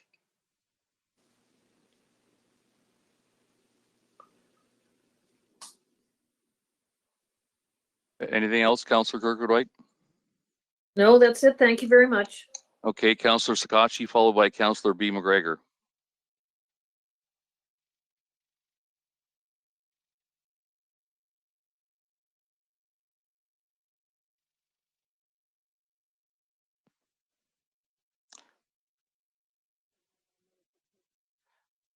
Councillor Scotchy, we can't hear you. Sorry, thank you, Mayor Caniff. Can you hear me now okay? Sure can. Thank you. I know a lot of times the public perception, Mr. T-Bear, is that, when these things come to light, that they're kind of already, the engineers have already made up their mind. And I was really appreciative of the fact that, regarding the Blenheim project, there were so many people at first that were in favor of it, but then they kind of objected the project because of the on-street parking that was being lost. So can you just verify that, in fact, that when you utilized the public consultation, that you actually altered your original course, and the fact that this public consultation is a real big help when people are actually participating in it? Thank you, Mayor Camp, and thank you, Councillor Scotchy, for that point. Yes, it's very true. Public consultation was very important factor for this project, and we did want to obtain that feedback so that we can properly put a recommendation in front of you that with everything considered. And that on-street parking concern on Chatham Street South was brought to our attention by way of the Let's Talk Chatham-Kent page, and therefore we then altered our recommendation to not have any impact on that on-street parking and tailored the recommendation accordingly. So it was very much appreciated. We did receive included in the report to council well over 113 comments, and they were still coming in even after the completion date and even considered after the completion of the Let's Talk Chatham-Kent page. So very much appreciated. And I appreciate the fact that in speaking with the BIA as well, that you were able to get it back up and at least for viewing purposes. So in talking to the Rotary Park, as we know that there was a successful motion to put more on-street parking and have it paved at Rotary Park, and that was obviously a major concern. And you're very content with the fact that this addresses all the parking concerns, since it is limited to only a very few loss of spots. Is that correct? Thank you, Mayor Camp. That is correct, yes. And then just a quick comment on the Queen Street aspect. I do appreciate Councillor Kirkwood White's comment. I did want it separated as well. I am still on the fence a little bit about the Queen Street aspect. I do greatly appreciate the thought and work that went into it. And regardless of what happens, the speeding is going to be reduced near the overpass. Is that correct? So per Councillor Kirkwood White's recommendation, that is now going to be a separate recommendation report. It's number 3 in this report to council to continue to reduce the speed limit, or continue with that recommendation to reduce the speed limit on Charing Cross Road. Sorry, just for clarification, is she asking for all these to be separated or just the 2 projects? Maybe Judy can help us explain those. Thank you, Mr. Mayor. So yes, she's asking for number 1 to be voted on separately, number 2 to be voted on separately. However, depending on the outcome of 1 and 2, it may affect 3. Okay, thank you. And just one last quick question, Mr. T-Bear. Do you feel that this would be safer for the residents living on that road? I know I've watched the video, I've read through your report. Just want your actual individual perspective. Do you think that this would be a common sense approach to kind of increasing the safety of the residents in that area and the bikers? Your personal feeling? Thank you, Mayor Camp. So through my consultation with many other municipalities and learning more and more about this road diet, it is my professional recommendation and opinion. That's why I am still recommending this project, that it will in fact improve the overall safety for all motorists on both of these road sections. And thank you so much for your detail and all the time that you've allotted to answering questions throughout the week with myself as well, Mr. T-Bear. Thank you. Councillor B. McGregor, followed by Councillor Latimer. Thank you, Mayor Caniff, and I really appreciate the report and particularly the public consultation components and using some of the online resources to do that. I think that was really helpful and certainly helped in presenting some of the evidence behind why projects like this are proposed. It's an area, particularly the area in what really is Chatham on Charing Cross Road and Queen Street, despite being in a couple different wards. It's an area I drive quite a bit, and I was wondering if Chris, you could comment on if there's some other roads in urban areas that have comparable volume to those stretches of Charing Cross and Queen. And are they 2 lanes right now, or are they 3 lanes, and what's the sort of comparable traffic volume and safety? Thank you, Mayor Camp. So I did touch upon a few of those road sections that have the successful road diet completed here in Chatham-Kent already. They're shown on the screen right now: McNaughton, Sandy, Murray, and Margaret with the respective traffic volumes. But I am going to ask for Mark Seppi, our engineering technologist in the traffic department, to assist with answering that question. Thank you.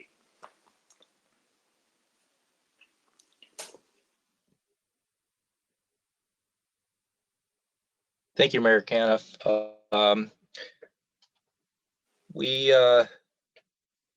In regards to comparison roads, if we're looking at like a 2-lane roadway,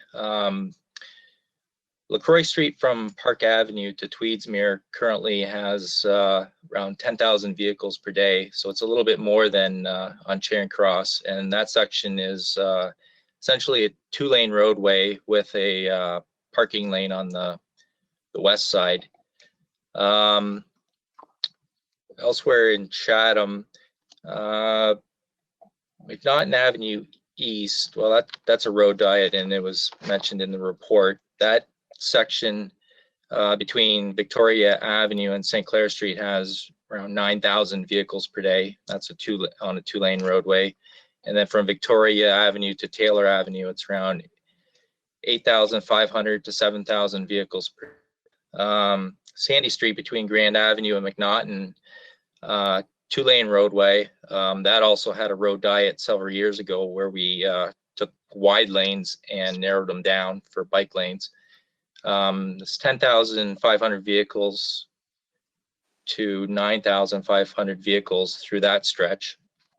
McNaughton Avenue West between Sandy Street and Baldoon, between 10,000 and 9,500 vehicles per day. And then McNaughton Avenue West between Baldoon and Kyle Drive, around 8,000 to 7,500 vehicles. That's a comparison of a 2-lane to Charing Cross, similar type volumes. Now, as far as 4-lane roadways, we do have some of our highest traffic volume roadways in Chatham would be LaCroix Street, Park Avenue to Richmond Street. That's around 18,500 vehicles per day. Grand Avenue West between LaCroix and Kyle, it's between 18,500 and 15,500 vehicles. So those are examples of 4-lane roadways that are experiencing quite a bit more traffic volumes than Charing Cross Road is currently.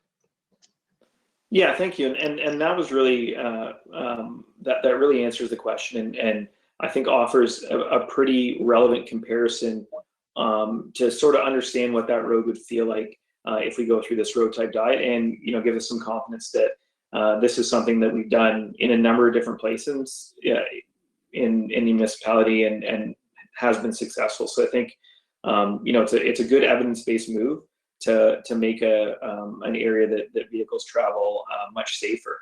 One area I think of particular interest, again, I drive it a lot, and this area is a little bit tricky, is that intersection at Indian Creek.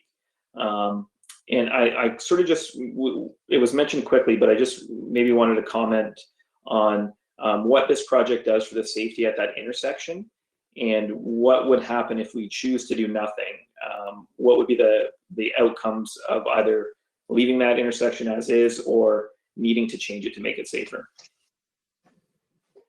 Thank you, Mayor Camp. So this is Chris Teber here again, Director of Engineering. So the recommendations in this report to carry through with the road diet up to Cecile Avenue will thereby introduce left turn lanes at the intersection of Indian Creek, which will improve the safety for motorists, of course, with allowing to make that left turn, as was denoted there in the video that I shown. It will also help eliminate those conflict points that we talk about for accidents and having to cross 2 lanes of traffic for crossing the road, and for visibility as well going through that intersection. So the improved safety with providing that dedicated left turn lane will greatly assist that intersection. If this recommendation is turned down tonight and we resort back to the 4-lane cross section, then we will continue just to keep the project in the capital plan, which is that $750,000 capital project for widening the intersection, to provide left turn lanes in addition to the 2 through lanes. That would be maintained in the capital plan, subject to future funding should council prioritize that.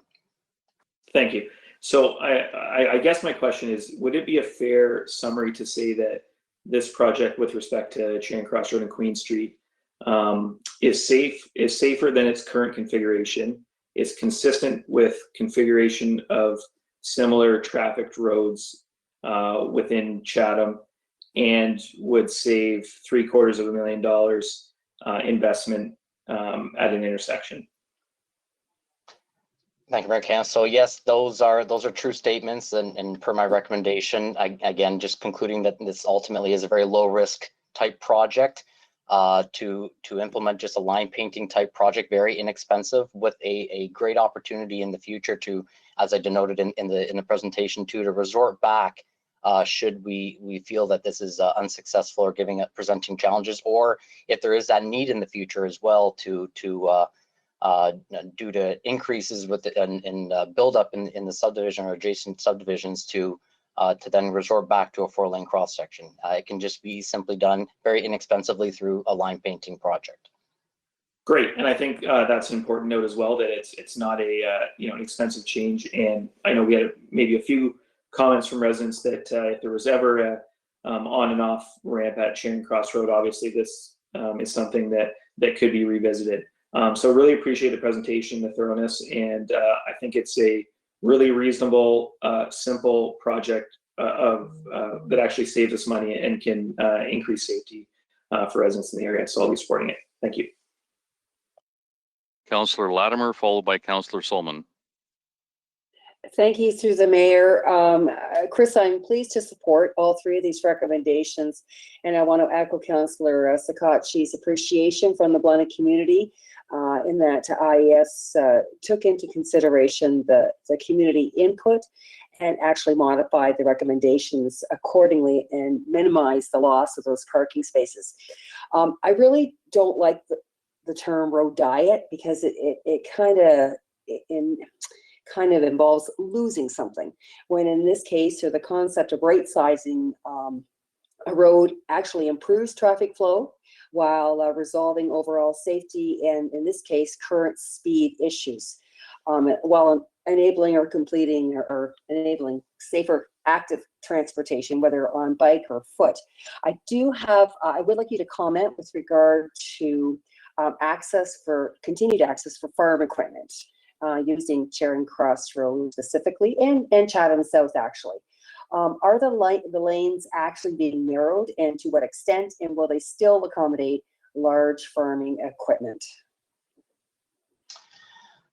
Thank you, Mayor Kenneth. So yes, the road diet terminology, just really quickly touching on that is a common industry standard name. I guess I appreciate your comments regarding the name there, but it is widely known throughout Ontario as well as North America ultimately for what it is that we're proposing. But in regards to your comment about in regards to large equipment, farming equipment, they will still be able to be maintained. We are recommending narrowing the lane width marginally, but still making sure that they meet minimum requirements in accordance with the highway design geometrics for an arterial road, so that it will not have any negative impacts on those larger type of vehicles still wanting to maintain and use that road.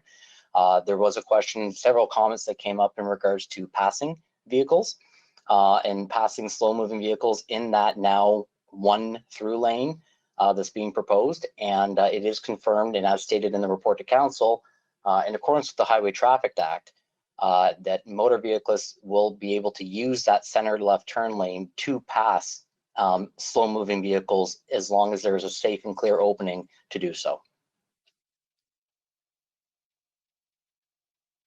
I hope that answers your question. It does. I have one comment though. Is Charing Cross Road classed as an urban road, or as it's an arterial road, is it not? Arterial road, that's correct. Thank you. Councillor Solomon, followed by Councillor McGrail. Thank you, Your Worship. I had a question on the volumes, traffic volumes. And when I read it, it appeared to be 11,000 that you referred to on Charing Cross Road at page, well, sorry to get the page 6 at the top.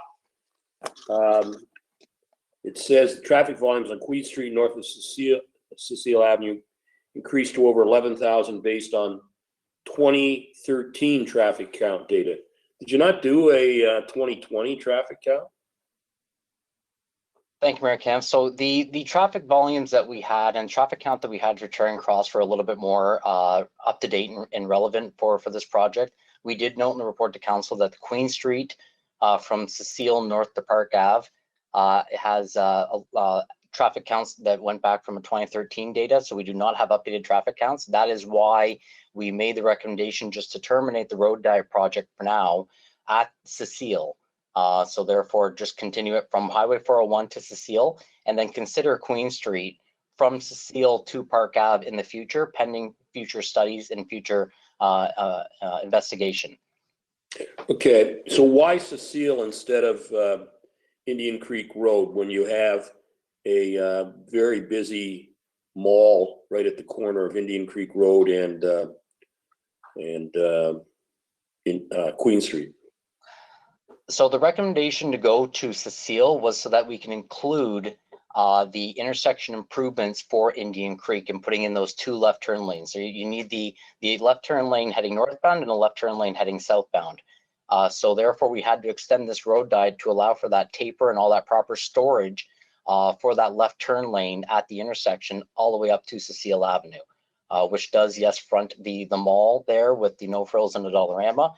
So that will also be provided with a common left turn lane to provide access to that mall as well. Okay, and of course Indian Creek Road east at that same intersection is all commercial now too. Indian Creek Road east has on the south side is all commercial now. Yep. Yeah, that's right. Okay. The other comment I heard was that about LaCroix Street, how it's 2 lanes from Tweedsmuir to Park Avenue. And I do go on that road every day. And pre-COVID-19, of course, there's several schools along there. There's John McGregor in that area, Victor Lauriston, St. Ursula's. And so there's a lot of buses there in the morning at the rush hour. And it's regularly backed up from Park Avenue past Tweedsmuir and even past Chippewa. So it's hard to enter from there. That's what happens when you go back down to 2 lanes. You get the backup, and so I've even seen it back up when there's a long train on the CPR tracks all the way up at on the other side of Richmond Street. So, and I that's what I'm worried about Queen Street all the way back to Indian Creek Road, because it's ultimately, that's the main entrance from South Kent into Chatham. And in the mornings when you see people coming into work and also going out to the South Kent area, it's a very busy road. And that's why I'm wondering why we didn't get a 2020 traffic count.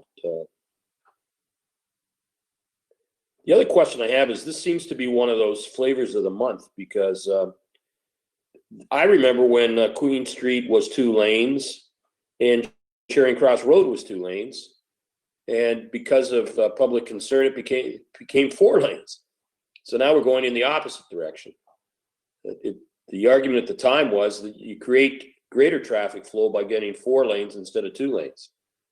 Is there something, were the engineers at the time just not as smart as the engineers of today?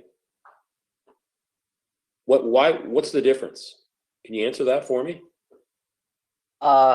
Thank you, Mayor Caniff. That's a difficult one to answer. Of course, I don't know. I was facetious about their intelligence. I just wanted to know why they would recommend you go from 2 lanes to 4 lanes to increase traffic flow.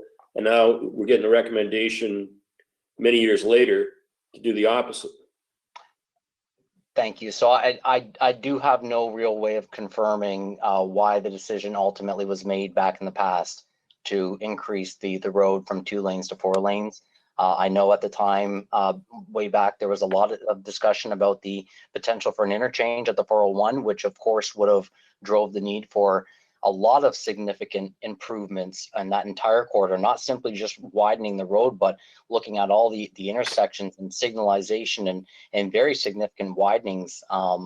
But if that was something that was taken into consideration, or if it was due to public demand and ultimately up to council's consideration, I can't confirm or deny what led to that decision. But based on best practices today, that's why we're bringing forward this recommendation that you have tonight, just up to against the seal based on the traffic volume. Okay. Yeah, Your Worship, the discussions of the 401 interchange were in the 1960s. The road was widened long after that, after it was made clear that there wasn't going to be a 401 interchange there.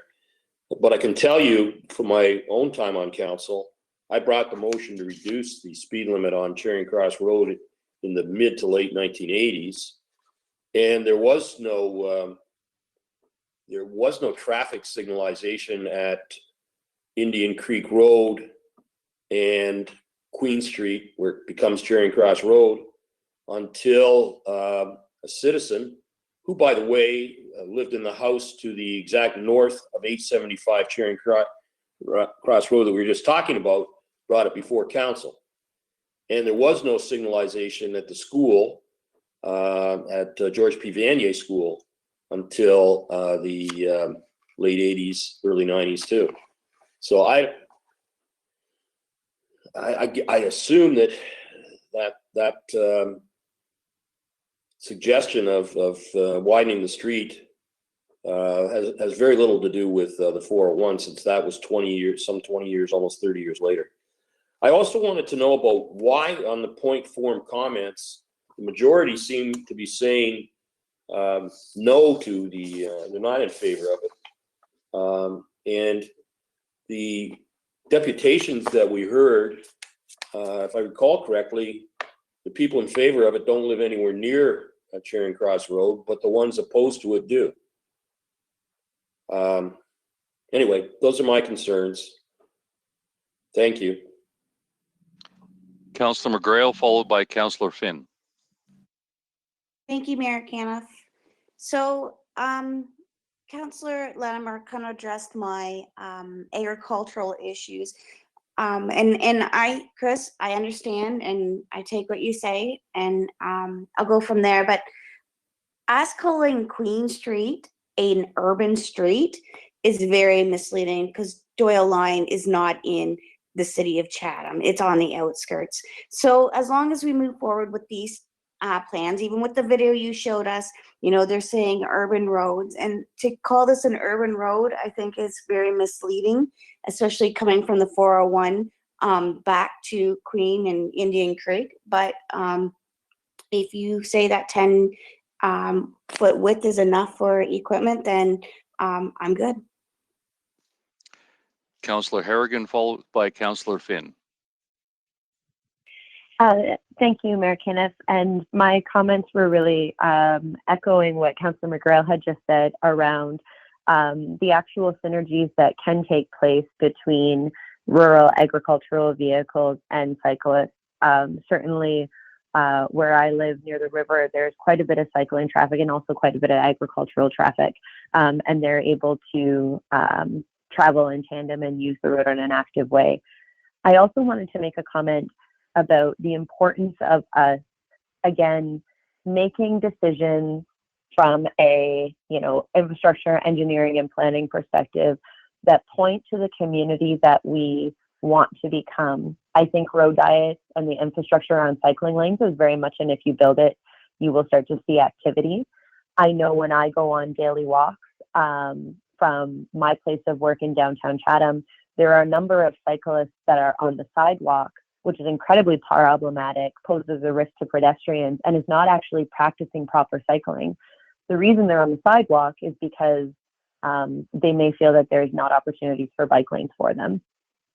And I also recognize that, this may be something that we don't see very often in Chatham or Chatham-Kent, but in other communities that I lived in, especially when there are schools around, families cycling to school was something that was very commonly seen, and is something that if the infrastructure is in place, parents may be more confident in leveraging.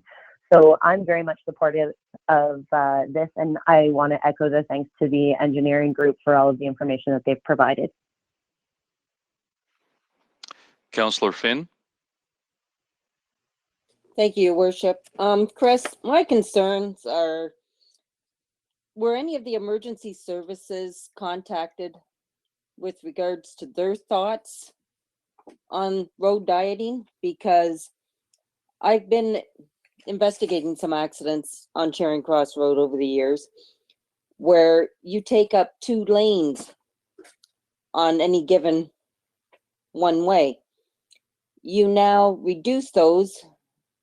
Is there going to be the manpower to direct traffic both ways? Because you're going to have to go around these accident scenes, which may now include the left-hand turn lane, limiting now to 1 lane. If that makes any sense.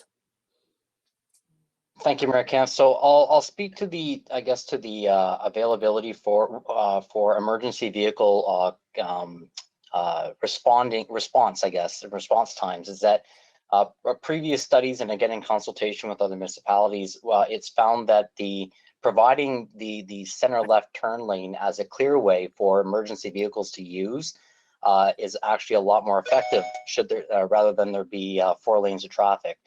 Having 2 lanes of through traffic, then try to get single file into 1 lane has been found to be, especially during peak times, a little bit more problematic and challenging, whereby if they're already in the 1 common lane, that clear zone in the middle of the road is a lot more effective for emergency services vehicles.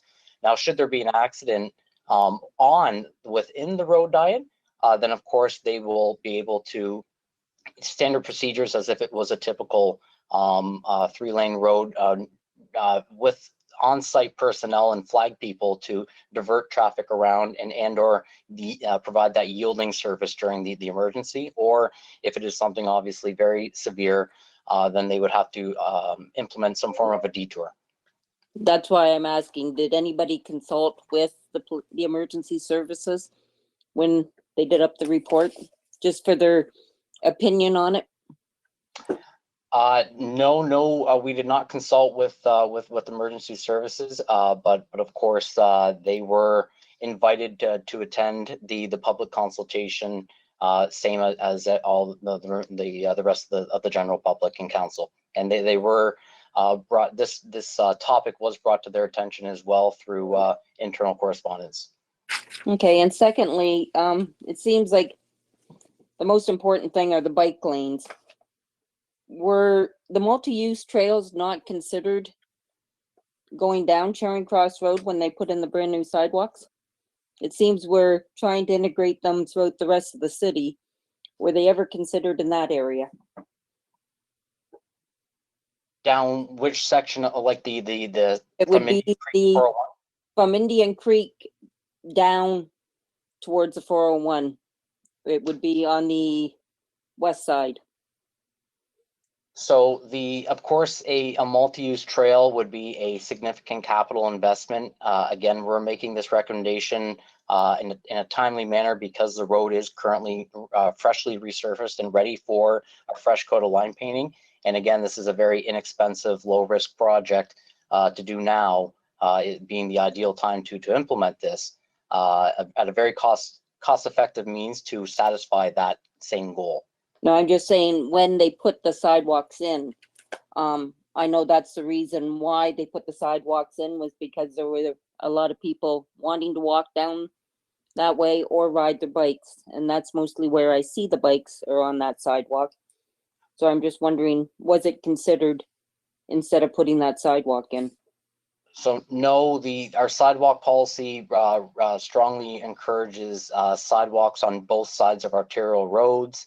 And that section of Charing Cross was identified in the policy to implement for a new sidewalk for pedestrian purposes. And of course, I have to note that cyclists are not allowed to use a sidewalk It is meant for walking pedestrians only. Cyclists need to follow the roadway and be on the road as well with motor vehicles because they're classified as a vehicle.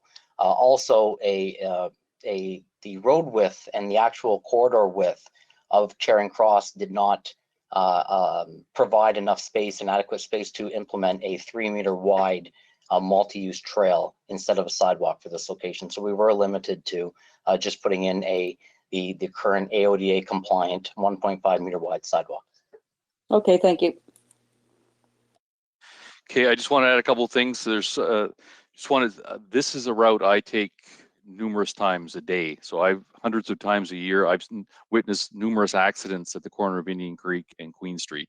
It is turning left there it is dangerous. Like I've done it many times. It's really confusing. You'll have cars coming in the middle lane and see somebody turning left. They'll veer out as you're turning left. And I've had 5 or 6 times where I've had to stop or speed up to get out of the way of a car.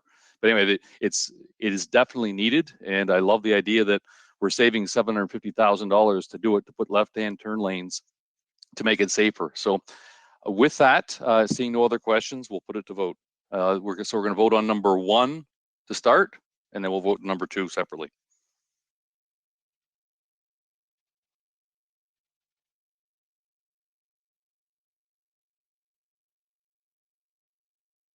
All votes are in. Oh, sorry, waiting for one more. Okay, all votes are in. Motion passes. Now we'll go on to number 2.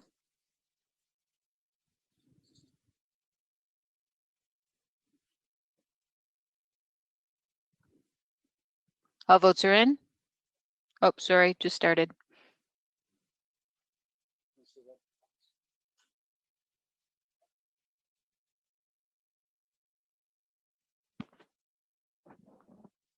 Waiting for one more, council. All votes are in. Motion passes. And now finally on 3 and 4.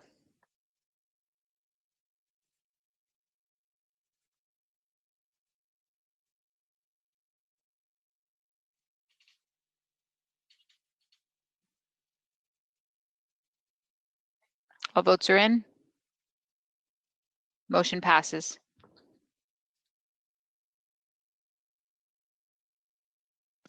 Item 14, Chief Administrative Office. 14A, Council's Growth and Recovery Strategy Next Steps. Councillor Harrigan and Councillor Thompson, can I get you to put this on the floor, please? Sure, I'll move the recommendation. And I'll second them. Okay, Councillor Harrigan, then Councillor Thompson. Great, thank you, Mayor Caniff. I just wanted to make a couple comments and then ask some questions to our CAO regarding the report. Page 9 of the report notes that it's recommended the whole chart be approved in order to foster growth in CK. Should council wish to remove an individual item, a motion can be made at the time of this report to ensure administration does not dedicate time on reports that council does not wish to review. A question that I have regarding some of these reports. So some of these items are fairly large and substantial items. And for those who are listening in, they include some items that have been discussed like farm tax ratios, but also some items like decision-making authority, delegation of authority, land development corporations, some big conversations about reviews and asset management. So for some of those larger and more complex issues, are there going to be opportunities to have what I would call more of a phased conversation? I think the reason that I'm asking the question is because I believe lately there's been some recommendations that have been brought forward to council, and I think possibly because of, you know, the type of recommendation, but possibly because of a lack of a opportunity for community engagement and conversation, they've been returned back to staff. So I want to make sure that staff are spending their time productively and more importantly, that our community is able to be engaged with further on some of these issues. Thank you, Your Worship. Councillor Harrigan, thank you for the question. Thanks for giving me a heads up a few days ago that you're going to be bringing these issues forward. I did want to confirm that what we have this evening is an attempt to try and capture the discussion that occurred on September the 28th. This was an attempt by administration to summarize the discussion points we had at our Strategic Council planning session. The second piece in the Gantt chart, there's as you've just described, there's a series of initiatives that would require additional study and coming back to council. In answer to your question about whether there'll be additional opportunities for discussion, the answer is definitely yes. We're not asking council to make any specific decisions today, other than to confirm that what we heard or what we've included in the report represents council's summary of the discussions that we had on the 28th of September. It would be helpful if council does see some things that are in the report, upon reflection, if they felt that there was anything that they would like to have excluded, or if the priorities need to be either sped up or slowed down. I'm anxious to receive that direction as well. Our attempt is to try and make sure that as we're going through and providing council with the information it needs to support its decisions on growth strategy, that we are doing whatever council requires to be able to make those types of decisions as best they can. So with respect to the other reports, there will be opportunities for both council and other community stakeholders to have engagement on any of the issues before any request for a decision is being made. Great, thank you. And a follow-up to some of what you had said, Don. This Gantt chart and some of the actions in the recommendation are very much stemming from the Economic Recovery Task Force and the recommendations within sectors or different subgroups of the task force itself. Simultaneously, there's also been significant amount of work done around the community and human impacts to COVID-19. And I think it's really important that staff consider and think about how we can potentially merge some of the activities and goals of both of these two initiatives into something that's a bit more holistic. And in an earlier conversation, I used this example, I'd like to repeat it. Some of the recommendations around fiber, for example, or the promotion of Wi-Fi, high-speed internet, certainly would be beneficial for our community. We're doing some significant lobbying and advocating for access to high-speed internet as being kind of a right or an essential service. And so, talking about providing fiber across our rural service or our rural communities is an excellent idea. That said, what we're doing is while we're getting some people faster internet, we're considering potentially consolidating some of our community centers or services that provide free internet.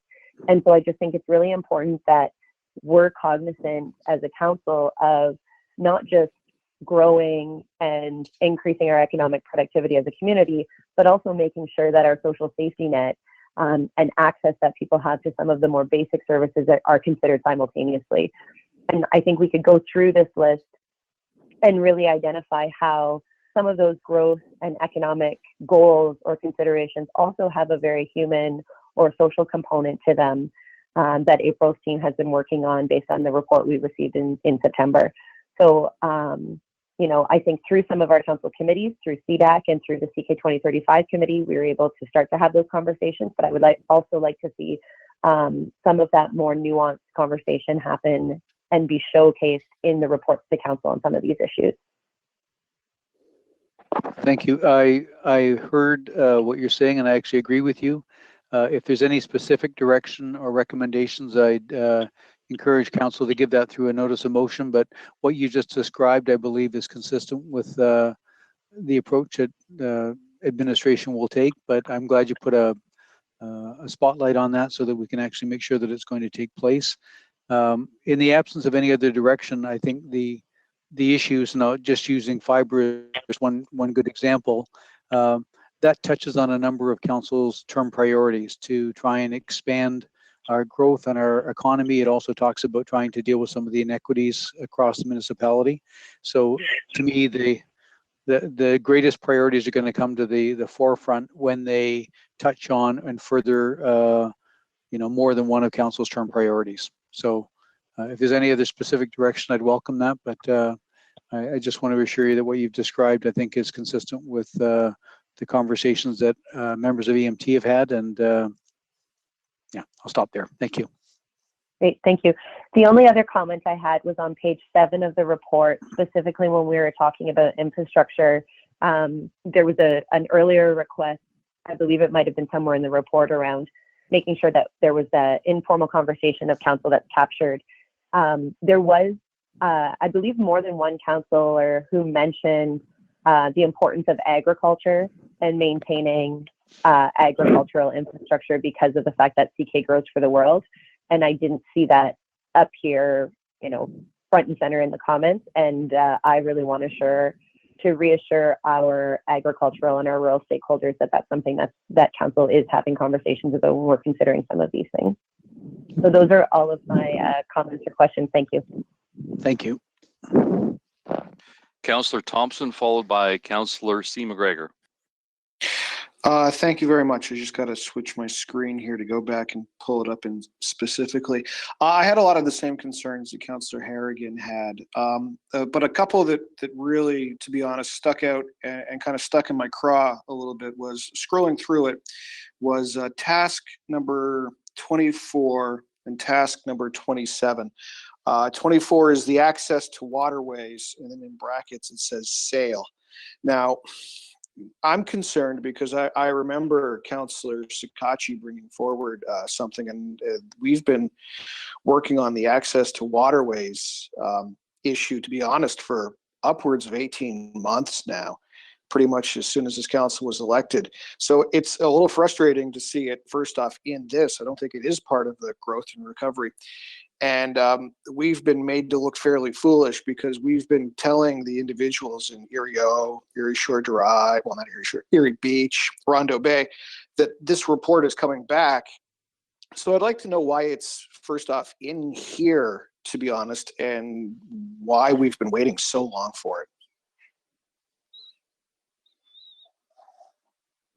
I can start, and then I invite Mr. Kelly if he wants to have any additional discussion. I believe the list of activities was part of the options that was being presented to council for consideration or direction. If there's any of these areas where council would choose to not want us to explore, then by all means, administration would welcome your direction. It would be helpful to have that sort of direction on the front end of a conversation rather than go through and do the entire study and then only to determine that that's something that council would not want to explore. And that goes with any of the different pieces, whether it's dealing with bridge infrastructure or other types of major issues related to life cycle. We've had the debate in front of council a number of times about certain water accesses, like some of our parks that we've owned and operated, what the future of those might be, their assets, but whether they're owned and operated by the municipality or the private sector. We're seeking direction. So I think there's the access to waterways does need to be teased out. And I'd ask, Mr. Kelly or Ryan, if they're on the line, if they wanted to add some comments, but this may not be a boat launch. This could be something over and above that as well. So if council would like to see it removed, then I'd ask for that direction this evening. Thank you. Okay, so following that, though, we had a previous motion, I believe, to deal with this issue. So if we removed it from here, that original motion that seems to have been lost to the ether should still eventually come back, should it not? Yeah, Councillor Thompson, would you be kind enough just to confirm what motion you're speaking about directly? Okay, so it might not actually be a motion, but I remember that we had a meeting in your office, Claire and I believe Anthony may or may not have been there, in regards to what exactly we're going to do with the access to waterways in Erio and Rondo Bay Estates and the Bates subdivision. And at the time, we were guaranteed that we were working on this double time. We needed to get this answered because there were individuals in Erio that were really making life difficult, to be honest. And that was back in June of 2019. Okay, thank you. That was the clarity I was looking for. Yes. If we're talking about, there's over 50 fire lanes and water access that people have been using as water access points in many of them across Chatham-Kent. And I believe Mr. Kelly's team is going to have that coming to council within the next month. Ryan Brown and Jeff Bray have been working on those together. And there is going to be recommendations as to how those are treated. That work is well underway. Thank you, Mayor. Ken, if I could just add, so Don is correct. The CAO is correct in what he's saying. And why it took longer was that we quickly realized that it was more than just an Erio issue, that these type of properties actually exist throughout Chatham-Kent. So what we did was, rather than focus on one particular ward, we looked at all of the different areas of Chatham-Kent, and we'll be coming back with a report in about 1 month's time that will make recommendations to all of these properties across Chatham-Kent. Thank you. Okay, thank you. Councillor C. McGregor, followed by Councillor Sakachi. Thank you, and through the mayor. It's kind of funny, the two I was looking at here were both the same ones that Councillor Thompson had brought up. I just wanted a little bit of understanding. The first with the sale of the access to waterway, didn't quite understand that, but I think I understand that now. And I'm assuming those are just entry points of water and not our discussion, our continual discussion of changing bridges to non-movable bridges. So I'm assuming that's under bridge culvert matrix. And please correct me if I'm wrong in that discussion. Correct. That's correct? Yeah. Okay. Okay, so then also in the long grass, reducing infractions. And we've all been working to try to reduce long grass infractions in that bylaw. So what I don't quite understand is where it goes to the status. So let's take the long grass bylaw, reduce infractions. It says status 80%. 80% of what? Completed? 80% of, I was just looking at the percentages there. So could somebody just explain that portion of this attachment? Okay. Don, I can answer. Thank you, because I inputted the 80%. So that particular report is actually completed. It's only 80% completed because it's still under evaluation by our legal services. So we've made some recommendations, some changes to our current bylaw that resides with legal now. We're just waiting for their feedback, and then we'll be submitting that. So that's the other 20% that needs to be completed. That's the logic in all of those, that we've done a lot of the work, but there's still some elements still missing, some checks and balances that we need to go through before we bring this to council. Thank you. Okay, thank you. And that does make some sense, because I was just looking at it, trying to think, because like some of these things that are listed on here would fall under some of these topics of direction that's already been given by council. And again, that would be one that I thought when that bylaw came back and we made changes to that bylaw, increasing fines and such, I would have thought that was complete. So I just needed a better understanding. So many of these other ones now make more sense to me. Thank you. Councillor Sakachi. Thank you, Mayor Caniff. This was actually something I was going to bring up in an open agenda, but it fits the scope really quick. Just a quick question to either Mr. Shropshire or Mr. Kelly in regards to the reports that's being conducted for the access points and that. Is the easements in Shrewsbury going to be concluded in that? Because it would be part of the growth and recovery standpoint.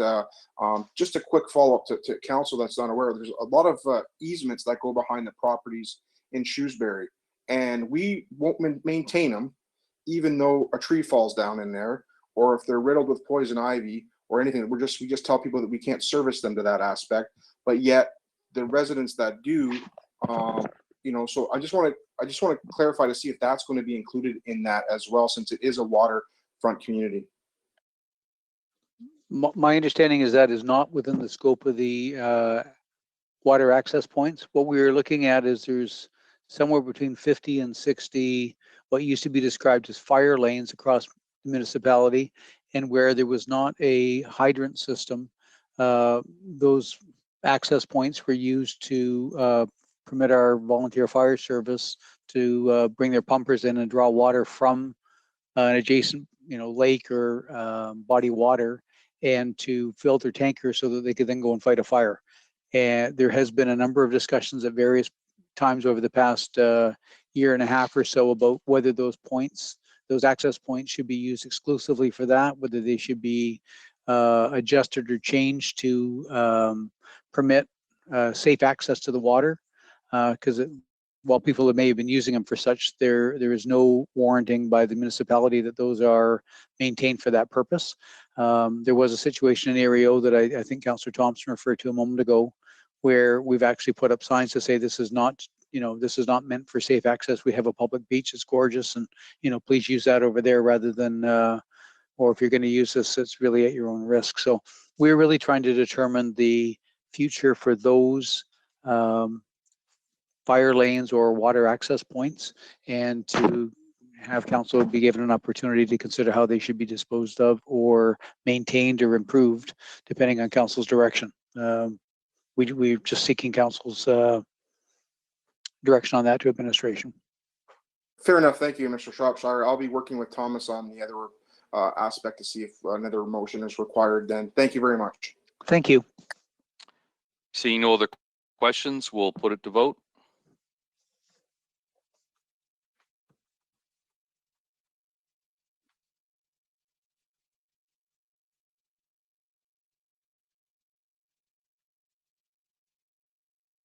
All votes are in.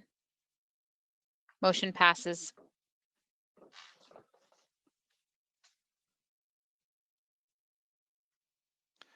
Item 15, community development. 15B, development charges, background study, non-water, wastewater, and community benefit charges. Can I get Councillor Harrigan and Councillor Oche to put on the floor, please? I so moved. Seconded. Councillor Harrigan, the floor is yours. Thank you. I had a question asked of me that I committed to following up with. I'm just wondering about the total project cost and its indication that it be funded from future development charges. Are we anticipating that the $60,000 cost will be in the current fiscal year or in future fiscal years, and how might that work?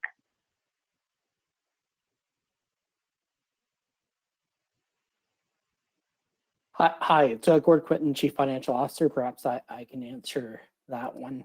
So what we have proposed is that a development charge study is an eligible cost to be paid by future development charges, with the concept of growth paying for growth. So what we are recommending is that the fee be covered by the eventual development charges that council will be considering to put in place next year.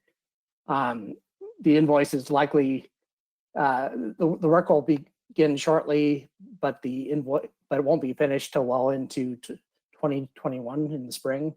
So that's when the invoice will be triggered. It'll be a 2021 invoice. And so instead of asking all taxpayers to fund it through the use of strategic reserves or something like that, we're recommending that that the costs be captured in 2021, awaiting council's final decision on whether to implement development charges. And that if at that time council decided not to move forward, we could then bring that cost of that study just through the 2021 variance and have it paid for by the general taxpayers in 2021. Thank you very much, Gord. That clarifies, and those are all my questions. Seeing no other questions, we'll put it to vote.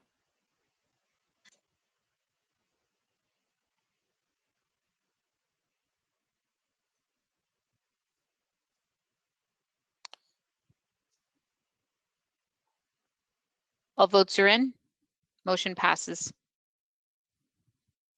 Item 16, corporate services.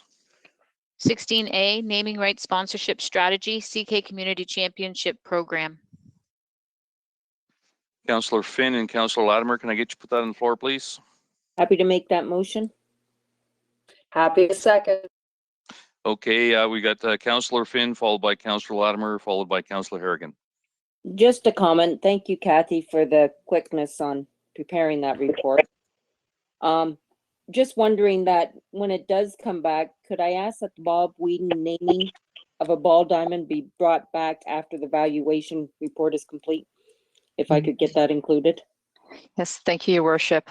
Certainly happy to do that. And Councillor Finn, you'll see on the third recommendation, we talk about that the commemorative naming policy be temporarily placed on hold, and then, but certainly we can, we'll make sure that we bring that report back that was about the naming of Mr. Whedon and the park at that, and the field at that point in time. Happy to do that.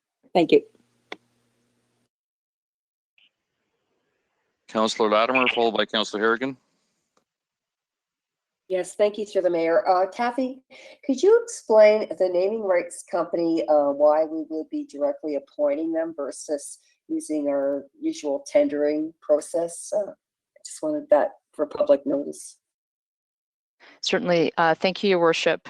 So part of our purchasing bylaw makes a provision for administrative approval for the direct appointment of consultants, and up to a maximum of $50,000 for executive management team members and up to $75,000 for the CAO.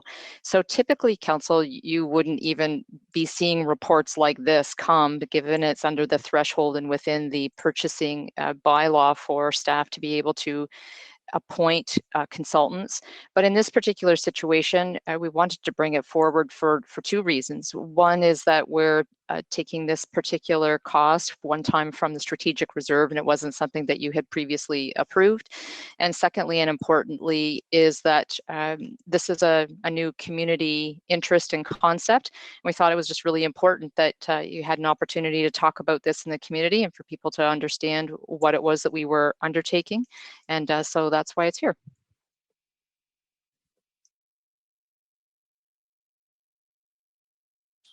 Thank you.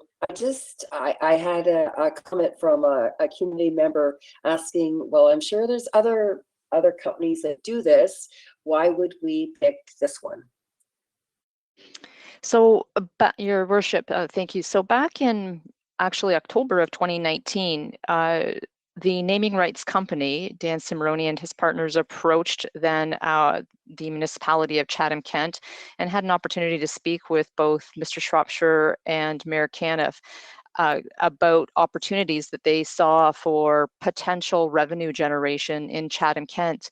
And so we further teased that out a little bit more coming into January and February. They spent a fair bit of time with us, really as a goodwill gesture. Mr. Cimarroni, who's one of the principals of the naming rights company, happens to have been born and raised in Chatham-Kent, family still here, though his firm is not in Chatham-Kent, it's out of Toronto. But really they just approached us and spent a fair bit of time talking with us about what they saw as potential opportunities. They run a sports and entertainment marketing firm, and they specialize in revenue generation for small communities like ours that really have diverse assets like we do. And so given the fact that we were in this year of all things COVID and other kinds of economic pressures, we thought it made a lot of sense to at least take one step into this forum and see whether or not we have value to a number of our assets that we could go in and start to see whether or not we could get sponsorships for. So typically what you see with these kinds of firms is a combination of doing both the bundling of the valuation process and the actual sales process. And the naming rights company was good enough to unbundle that for us so that we could simply go ahead and do this preliminary process of just putting a valuation to our assets, Councillor. Thank you very much for that clarification, Kathy. You're welcome. Your Worship, if I could just add one brief piece. there are many companies that get involved in naming rights. And typically they would look for very high profile things like sports stadiums and look at, how they could actually sell that, the asset, the naming rights for that, high profile asset. The thing that impressed us about Mr. Cimarroni and his compatriots is they look at a much broader range. And this is really what we're hoping to actually have discussed and brought back in front of council is a much broader opportunity to increase our revenue stream and to have naming rights. And it was sort of their breadth of experience and that sort of holistic approach that they took that was also attractive, in addition to Mr. Cimarroni understanding our community, having grown up here. So I think that's one of the things that differentiated them from other people in the sports naming industry or this type of work. Thank you. Councillor Harrigan, followed by Councillor Oche. Thank you, Mayor Caniff. I have two questions through you to Kathy. The first is around the pausing of the commemorative naming policy. Is that timeline for how long that pause would take place in line with the project timeline that we see in the slide deck? I believe it's on page 18. Yes, thank you, Your Worship. So the timeline is lined up with the valuation process. So as soon as we finish the valuation process, which we expect to be 4 months, then and that's back in front of council, then we would know whether or not you wanted to proceed exactly in the same way that we have with the commemorative naming policy, or whether or not we want to make any changes to it to make sure that neither component of either one of those programs is in conflict. Okay. I'm asking about the timeline because this past summer, the community of Wheatley lost one of its very young residents to cancer, and the Active Citizens group has really rallied around the family of Michael O'Liberty and was in the process of submitting a petition for renaming one of the soccer fields in Wheatley. So I want to be very sensitive to the timeliness of what the community is doing in response to this tragedy, and also with what the larger municipality goals are. So perhaps what we can maybe do is have an offline conversation, because I'm not sure if soccer fields are going to kind of meet that threshold of what this naming company is looking at doing. And certainly I want to make sure that there's an opportunity for us to achieve both the local goal of commemorating Michael and also our municipal goal of having a more strategic and organized approach to naming. Thank you, Your Worship.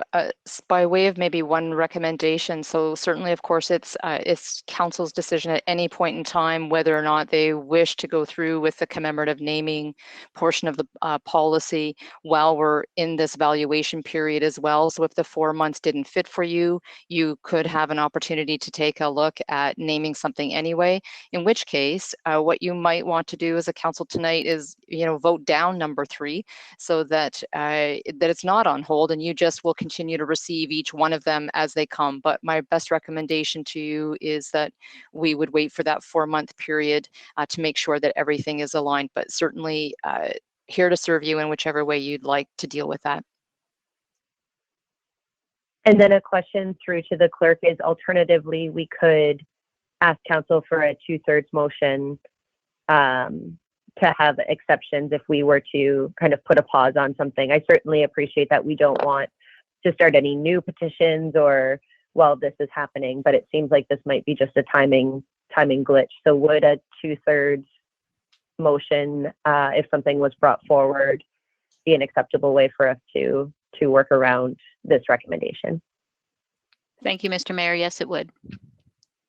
Okay, thank you. I'm comfortable with all 3 motions going forward, and given the timing of the petition that Councillor Oche and I, if we have not received it, we should be receiving it quite shortly based on some of the conversation on the Active Citizens group. I'm more than happy to bring that back to council.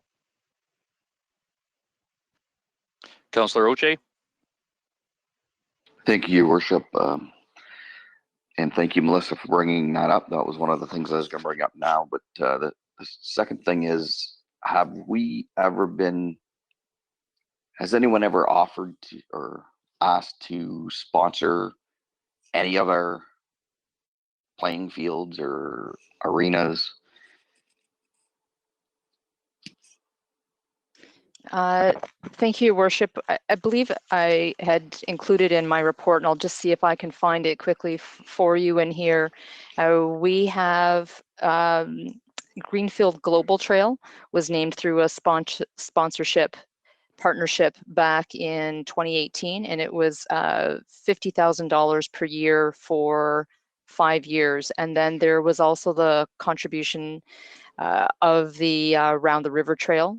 So you can see that there are some demonstrations of some willingness in our community for successful partnerships, and these are just a couple of them. Service clubs certainly have offered to do certain kinds of sponsorships as well. All of this really outside of anything formal, right? But outside of any particular way of having fully understood what the valuation of our assets are and the ways in which we could optimize not only the revenue, but also just having, deeper touch points between companies in our community who want to actually make a difference through sponsorship. Does that answer your question, Councillor Oche? It does, but just one other question is, both of those were brand new trails, were they not? Yes, I believe they were. Okay. So like when Union Gas was huge, they never ever offered to sponsor Memorial Arena. Well, we don't have formal sponsorship agreements from the valuation of our assets. Correct. Okay, thank you. You're welcome.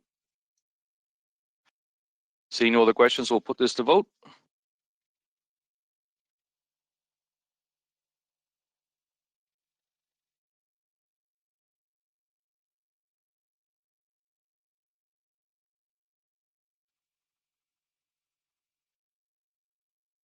One more, council, please. All votes are in. Motion passes. Item 18, closed session reports. Thank you. Sorry, sorry, hello? I apologize. We need to do notice of You do- motion first. Yeah, I know. That's why I wasn't quite prepared. Thanks. Okay, just testing you, see if you're ready. Councillor Thompson. Thank you very much, Mr. Mayor. I, Councillor Trevor Thompson, hereby provide notice of motion that I will bring the following motion to our next council meeting, which is set for November 9th, 2020. Whereas Chatham-Kent continues efforts to attract and retain residents from a diverse geographical and demographical range, whereas among the features that contribute to the attractiveness and livability of the municipality are its lakes, rivers, and open spaces and the views they provide. And whereas these views create significant and tangible benefits for businesses, residents, and visitors to the city and contribute to the economic well-being of the municipality by enhancing property values, therefore be it resolved that administration draft an information report regarding potential bylaw options to prohibit the creation of barriers or spite fences that obstruct views. Okay, we'll go to closed session report. Over to you, Councillor C. McGregor. Thank you. And through the mayor, I would move the council closed session report for tonight. All were present. Council directed administration on advice that is subject to solicitor-client privilege, including communications necessary for that purpose with regard to Bothwell environmental matters, section 2392F, Municipal Act 2001. Council received information on advice that is subject to solicitor-client privilege, including communications necessary for that purpose with regard to Erie Shore Drive, section 2392F, Municipal Act 2001. Councillor Hall, can I get you to second that? Yeah, seconded, Mayor Caniff. We'll put that to vote.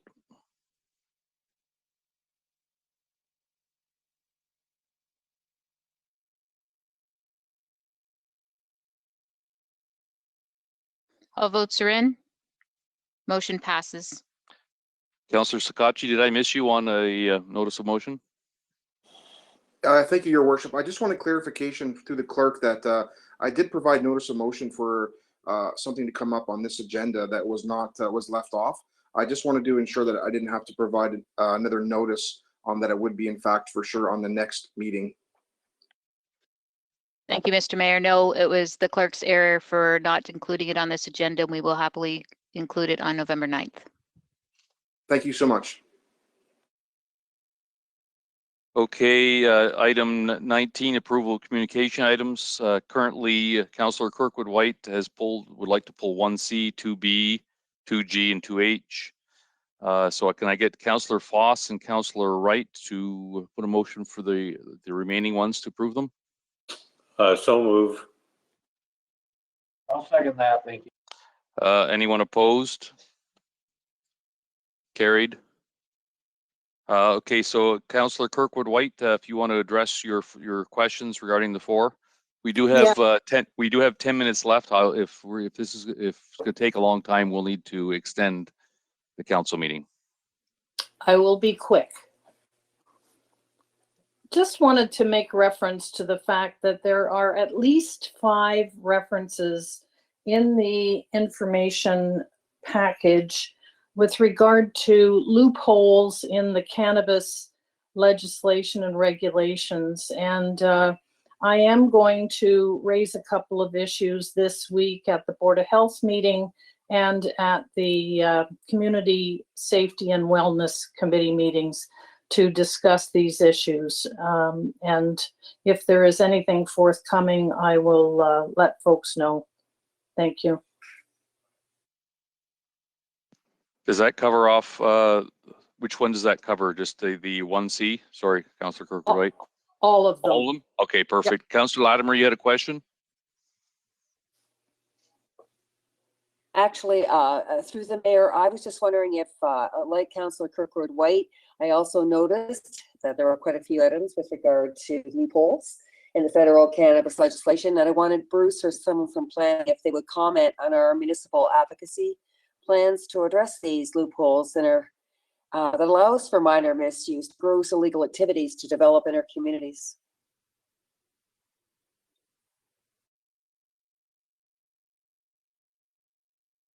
Thank you, Your Worship. Bruce McAllister here, if you'd like me to address that question. Sure. Okay, thank you.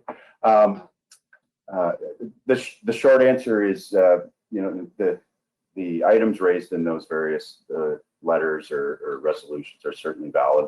It's an issue across Canada, frankly, and in Ontario as well, obviously. What I would suggest at this point, we are actually in the process of preparing a report for council on this issue that we will have in the November meeting. So maybe it's best if we can bring that forward to probably answer some of these same questions. Thank you, Mr. McAllister. I think I wanted maybe perhaps the information that Councillor Kirkwood White brings from her committee level could be shared with you, so it could be part of that report. That would be great if there is some additional information to share, because we want to finalize it here over the next couple of weeks and be on the 23rd agenda. It'll be a combined effort between legal and planning and building.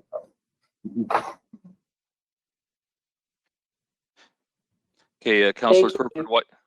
Councillor Kirkwood White and Councillor Latimer, can I get you to move the 4 items that weren't approved previously? So moved. Happy to second. Anyone opposed? Councillor Sakachi? Not opposed, sir. Sorry. I apologize. My hand must have been continuously raised. Okay. Okay, the motion approved. Reading of the bylaws, first and second. Councillor Solomon, Councillor McGrail. Yes, I'd like to move that. So seconded. Anyone opposed? Carried. Reading of the third bylaw, Councillor Pinsino, Councillor Crew. So moved. Second. Anyone opposed? Carried. Resolution of Councillor. Thank you. And through the mayor, I would move that Chatham-Kent Council adjourned to its next meeting to be held on Monday, November 9th, 2020, and that Chatham-Kent Council authorize itself to meet in closed session on that day to discuss any matters permitted by the Municipal Act. And please note that Council will be holding a closed session meeting on Monday, October 26, 2020, for the purpose of educating the members with regard to the Integrity Commissioner Training, Section 239, 3.1, Municipal Act 2001. Councillor B. McGregor, can I get you to second that? Seconded. Okay, anyone opposed? Carried. Quickly, I did miss other non-agenda business, and Councillor Kirkwood White did have something in Councillor Crew. So if we can just get those in real fast. Real fast. Just wanted to remind folks that tomorrow is Tampon Tuesday. And if you would like to make a contribution of a feminine hygiene product or cash or gift card, you may do so by doing a drive-through at the Chatham-Kent Nonprofit Center, 425 McNaughton Avenue West, between 9 and 6:30 p.m. And Councillor Crew. Thank you, Mayor Caniff. I sent this question to April. Apparently there's a limited amount of the flu vaccine, Fluid Quad, I don't know if I said that right, for older adults 65 and over. April, when will this vaccine be replenished? Soon to Chatham-Kent Public Health for distribution to family health teams and local pharmacies, please? Through you, Mayor Caniff. Thank you, Councillor Crew.